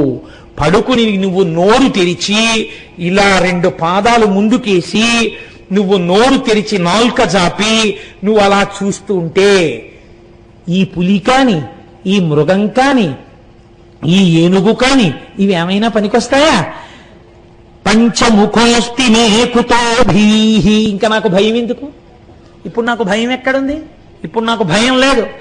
ఏమీ లేదు, ఉన్నదొక్కటే పదార్థం. ఏకమేవా అద్వితీయం బ్రహ్మ, పూర్ణమైన అద్వైత స్థితి. కాబట్టి ఇప్పుడు భయం ఎందుకు? ఈశ్వరుడు ఇక్కడే ఉన్నాడు. ఈ పూనికకి ఆలంబనం ఎక్కడ కుదరాలి? భక్తి ఎందు కుదరాలి. హరుడిగా పాప విమోచనానికి మీరు ఆయన పాదాలు పట్టుకోవాలి. ఈ పాదాలు పట్టడం కూడా మనకి చేత కాదని ఎంత వ్యంగ్యధ్వనితో నేర్పారండి శంకరాచార్యులు వారు. పరమేశ్వర తత్వమునందు ఒక ఆశ్చర్యకరమైన లక్షణం ఉంటుంది. మీరు తెలిసి పెట్టుకోండి, తెలియక పట్టుకోండి. ఒక కర్పూరం ప్యాకెట్ మీరు జేబులో వేసుకున్నారు, అది చాలాసేపు మీ జేబులో ఉంది. తర్వాత కర్పూరం ప్యాకెట్ తీసేశారు, కానీ ఈ జేబులోంచి ఏ వాసన వస్తుంది? కర్పూరం వాసనే వస్తుంది. అలాగే మీరు తెలిసి పట్టుకోండి, తెలియక పట్టుకోండి, ఈశ్వరుడు మీకు ఏది నశించదో దాన్ని ఇచ్చే ప్రయత్నమే చేస్తాడు ఇప్పుడు. అందుకనే చూడండి, మీరు ఒక అష్టోత్తరాన్ని తెలిసో తెలియకో నామం పలికారనుకోండి, ఫలితం ఇస్తాడు. ఈశ్వరుడు పలకడానికి నోరు ఇచ్చాడు, పలకనని నువ్వు భీష్మించు కూర్చుంటే నీ చేత పలికిస్తాడు అనుకుంటున్నావా? పలకడం నీ బాధ్యత. నువ్వు పలకను అంటే, నువ్వు పలకకుండా కూర్చుంటే పతనము నీది. ఈశ్వరుడిచ్చిన నోరు దుర్వినియోగం అయిపోయింది, నువ్వు పాడైపోతున్నావేమో, ఈశ్వరుడికి ఏం బాధ లేదు. కాబట్టి హరా ముందు పట్టుకోవాలి. ఈ పట్టుకోవడంలో మీరు వెటకారంతో పట్టుకోండి. ఈశ్వరుడు ఎంత దయాళు అంటే వెటకారంతో పట్టుకోండి. తెలియదు, తండ్రి మహానుభావుడు అన్న విషయం తెలియక్కర్లేదు. తెలియకుండా పసిపిల్లవాడు ఏం చేశాడు? నాన్నగారు ఏదో చదువుకుంటుంటే పాదాల దగ్గరికి వచ్చి కూర్చుని, నాన్నగారి పాదాల దగ్గర కూర్చుని వాడు నాన్నగారి పంచ అంచు పట్టుకుని ఏదేదో మాట్లాడుతూ ఆ అంచు మీద చుక్కలన్నింటినీ చూసి అంటూ వాటితో ఆడుతూ పాదాల మీద పడుకుని ఆ పాదాలు చప్పరిస్తూ పడుకున్నాడు. తండ్రి ఏం చేస్తాడు? వాడు పడుకున్నాడులే, పాదాల మీద నూరుకుంటాడా? గభాలన వాడు ఏ బొటన వేలునో ఏ కాలి వేలునో నోట్లో పెట్టుకుంటే ఆ మట్టితో పాటు కొన్ని సూక్ష్మాంగ జీవులు వాడి కడుపులో కడితే రేపు పొద్దున్న వాడికి వాంతులు అవుతాయో, అతిసారం వస్తుందో అని, అలా నానా తప్పు, కాళ్ళు నాక్కూడదు అని గభాలన తీసి తొడ మీద కూర్చోబెట్టుకున్నాడు. చేయరాని పని, తప్పైన పని బిడ్డలు అజ్ఞానంతో చేసిన పైకెత్తి తండ్రి తొడ మీద కూర్చోబెట్టుకోవాలా? అలా నువ్వు వ్యంగ్యంతో చేసినా వెటకారంతో చేసినా ఈశ్వరుడి జోలికి వెళ్ళినప్పుడు మాత్రం ఈశ్వరుడు నిన్ను తనలోకి చేర్చుకునే ప్రయత్నం చేస్తాడు. పోన్లే ఇలాగైనా అన్నాళ్ళేరా నా మాట అంటట. ఎంత దయాళువు చూడండి. కాబట్టి ఇది చాలా చిత్రంగా ఉంటుందండి. ఎన్నడూ తల్లిదండ్రులు జ్ఞాపకం రానివారు అసలు తండ్రి గారిని ఏ ఫంక్షన్కి పిలవలేదు. ఆయన గుడ్ల నీరు కుక్కుని పాపం ఉండిపోయాడు. ఉండిపోతే 10 మంది ఏటయా మీ అబ్బాయి నిన్ను పిలవాలంటే తండ్రివి వెళ్ళక అందరం బయలుదేరుతున్నావు, నువ్వు ఒక్కడి ఉండిపోవడం బాగాలేదురా అన్నాడు. అని బాగా దగ్గర స్నేహితుడు ఎవరో, అలా ఉండిపోవడం బాగోలేదు అబ్బాయి, రా తీసుకెళ్తాను, ఎందుకు పలకరించడం చూస్తాను అని తీసుకెళ్ళాడు. ఈయనతో కలిసి ఈయన కారు దిగి లోపలికి వస్తుంటే ఈయన ఏమైనా అనుకుంటాడేమోనని తండ్రిని చూసి, నాన్నగారు ఏమిటన్నా పిలవకపోయినా వచ్చారు, బాగున్నారా అన్నాడు కొడుకు. ఈ మాటకి తండ్రి ఏమంటాడో తెలుసా అండి? పిలవకపోయినా వచ్చారా అన్నాడు అనుకోడు.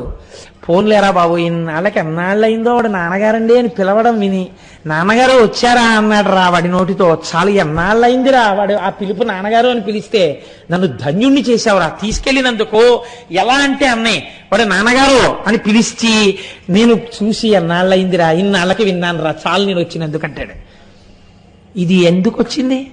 తండ్రి హృదయం, ఈశ్వర హృదయం అంతే. ఇదైనా మనకి చేత కాదేమో అని శంకరాచార్యులు వారు ఈ స్థాయిలో కూడా మాట్లాడే ప్రయత్నం చేశారు. కనీసం ఈ వెటకారాన్ని ఇంటికెళ్ళి చెప్పుకుంటారేమో, శంకరాచార్యులు వారు ఇలా వెటకారం ఆడారని. ఎవరు శంకరాచార్యులు వారు? శంకరుడే. కాబట్టి తనని తానే వెటకారం ఆడుకుంటే మనము వెటకారం ఆడితే ఆ వెటకారం వినైనా పోన్లే నన్ను తలుచుకున్నాడని పొంగిపోయి శంకరుడు వాళ్ళని దగ్గరికి లాగుతాడని వెటకారధ్వనితో కూడిన నిందాస్తుతి కూడా చేశారండి మహానుభావుడు. అశనంగరళం ఫణీకలాపో వసనం చర్మచ వాహనం మోక్ష మమ దాస్యసి కిమస్తి శంభో తవ పాదాంబుజ భక్తిమేవ దేహి. శంకరాచార్యులు వారే పరమశివుడి దగ్గర కూర్చున్నట్టు నేను చెప్తుంటాను కదా, ఒక నాటకీయ సన్నివేశాన్ని సృష్టించడంలో శంకరాచార్యుల వారికి శంకరాచార్యుల వారే సాటి. ఆయన ఎటువంటి సృష్టి చేశారంటే, ఒకనాడు ఆదిశంకరాచార్యుల వారు శంకర దర్శనానికి వెళ్ళారు. వెడితే ఇప్పుడు తండ్రి కొడుకు కదా, ఆ రామాయ్ అన్నారు. ప్రణిపాతం చేసి నమస్కారం చేసి శంకరాచార్యుల వారు అలా కింద కూర్చున్నారు. శంకరుడు చూసి అన్నాడు, చాలా కష్టపడి వచ్చావు ఓయ్ బిడ్డడా, నీకేం కావాలి, కాస్త ఏమైనా తాగుతావా అన్నారు. ఈయన ఇప్పుడు ఏది తాగుతున్నారో అదే కదండి ఇస్తారు. నేను కాఫీ తాగుతున్నాను అనుకోండి, మీరు మా ఇంటికి వస్తే ఓయ్ కాస్త కాఫీ ఇవ్వయ్ అంటారు కదా. అంటే ఈ కాస్త పరమాన్నం మటరావా అనరు కదా, ఈ మామూలు చా ఎక్కడ ఉంది అంటుంది ఆవిడ. కాబట్టి కాఫీ అయితే తనకి పెట్టింది కాబట్టి కొంచెం డికాషన్ ఉంది అన్నమాట, ఇస్తుంది. అందుకని కాస్త, లేకపోతే నేను పట్టుకున్నాను ఇంకా తాగలేదు, మీరు వచ్చారు ఈ కాఫీ 2 కప్పుల్లో పోసి పట్టరా, ఇంకా ఇంగిల్ చేయలేదు, బలం వచ్చారు సమయానికి అంటాం. అలా ఈయన తాగడానికి సిద్ధంగా ఉన్నట్టుగా లెక్క వేసుకుని శంకరాచార్యుల వారు అన్నారు, అశనంగరళం. ఏం శంకరాచార్యుల వారు కొంచెం తాగుతారా అన్నారు. బాబు వద్దండి, ఇస్తానని మాత్రం అనకండి, మీరు హాలాహలాన్ని తాగుతూ ఉంటారు, మేము ఎక్కడ తాగలం. అశనంగరళం, మీ ఇంటికి వస్తే మీరు నేను ఇస్తాను అని మొట్టమొదట మా ఇంట్లో తాగమని మాత్రం అడక్కండి, ఎందుకంటే మీరు హాలాహలం తాగుతారు, మేము తాగలేం. శంకరుడు నవ్వాడు. పోన్లేవాయ్, ఇంత గొప్పవాడివి కదా, ఇంత సమర్థుడివి కదా, ప్రస్థానత్రయానికి భాష్యం ఇచ్చావు కదా, అవైదిక మత ఖండనం చేసి శృతి ప్రమాణాన్ని నిలబెట్టావు కదా, నేను మెచ్చి నీ మెళ్ళ ఒక హారం వేస్తాను అంటారేమో. అసలొద్దు. ఎందుకని? ఫణీకలాపో, మీ మెళ్ళలో పావులు ఉంటాయి, ఓటి తీసి నా మెళ్ళలో వేస్తారు. ఎందుకు వచ్చింది మహాప్రభావం, మాకొద్దు. పోన్లేవయ్యా, భారతదేశం అంతా 3 మార్లు ఆసేతు హిమాచల పర్యంతము పాదచారి అయి పర్యటించావుట సత్యదండం పట్టుకుని, ఎంతమందినో వాదించి ఓడించావుట. ఇంత కష్టపడ్డావే, పాపం నువ్వు అలా తిరక్కింక నుంచి నీకు నేను ఒక వాహనాన్ని ఇద్దాం అనుకుంటున్నాను అంటావేమో ఈశ్వర. అసలొద్దు నాకు. ఎందుకో తెలుసా? వాహనం మహోక్ష. ఎప్పటి ముసలిద్దయ్యా అది? ఎప్పుడు మొదలెట్టావు ఆ వాహనం ఎక్కడం? ఇగో నిన్న మొన్నటి వరకు 17 ఏళ్ల నుంచి నేను ఒకే స్కూటర్ వాడినట్టు అలా ఎంత ముసలి ఎద్దు. అందుకని పాపం ఆ ఎద్దు ఎంత అలిసిపోయి ఉంటుంది. ఇప్పుడు నాకు ఇచ్చి దాని మీద ఆశయిత హిమాచల పర్యంతం తిరుగని చెప్పకు. అందుకని వాహనం మోక్ష నాకు అక్కర్లేదు. పోనీ ఇంకేమిమ్మంటావు అంటావా? నేను అడిగింది ఒక్కటి చాలు. ఏమిటో తెలుసా? మమ దాస్యసి కిం కిమస్తి శంభో తవ పాదాంబుజ భక్తిమేవ దేహి. నీ పాదార విందముల యందు భక్తిని వయా చాలు నాకు. ఏ ఇంత పరికిమాలిన వాడైతే భక్తి ఎందుకు అంటే నిందాస్తుతి. ఇలా అయినా కనీసం అంటే మిగిలింది ఏమీ అర్థం కాకపోయినా శంకరాచార్యుల వారు శంకరుడికి వంక పెట్టి మాట్లాడిన విషయం బాగా గుర్తుండిపోతే కనీసం ఇంటికెళ్ళి మళ్ళీ పలహారం చేసేటప్పుడు ఏమండోయ్ శంకరుణ్ణి శంకరాచార్యుల వారి ఇంటికి వెడితే ఎలా మాట్లాడారో తెలుసా, ఇవాళ ఆయన ఉపన్యాసంలో చెప్పాడు అని ఒకసారి మళ్ళీ ఇది తలుచుకుంటే ఎలా అంటే, ఒక్కసారి శంకరుడు హాలాహలం తాగుతాడు, అది లోకం కోసమే కదా తాగాడు. హాలాహలం తాగడం ఇవన్నీ వాడు స్ఫురణ చేసుకున్నాడు కదా అని ప్రాసంగిక పుణ్యము అన్న పుణ్యాన్ని వాడి ఖాతాలో వేసేసి వాడు ఇంకా ఇంకా ఆయన నామం చెప్పేటట్టుగా అనుగ్రహించేస్తాట. కాబట్టి హరా, మా పాపములు తీయడం కోసం ఎంత కారుణ్యమూర్తివయ్యా, ఎంత సులభుడవయ్యా శంకర. కాబట్టి అంతటి సులభమైన నా హృదయ గుహలో కూర్చుని నువ్వు నోరు తెరుచుకుని ఉండగా నాకు భీతి ఎందుకు, నాకు భయం ఎందుకు, నువ్వే నన్ను కాపాడుకుంటావన్నారు శంకర భగవత్పాదులు. కాబట్టి అటువంటి ఆనంద తాండవమూర్తి యొక్క అనుగ్రహము మనకు కలిగి మనుష్య జన్మ యొక్క ప్రయోజనము నెరవేరేటట్టుగా నిర్హేతుక కృపాకటాక్ష వీక్షణముల చేత ఈశ్వరానుగ్రహము మన యందు ప్రసరింపబడాలని ఆ సర్వేశ్వరుణ్ణి ప్రార్థన చేస్తూ రేపటి రోజున మరొక ముఖ్యమైన విషయాన్ని, దానితో పాటు సుబ్రహ్మణ్యేశ్వర స్వామి వారి యొక్క విశేషాలని ఎల్లుండి నుంచి ప్రారంభం చేస్తాను.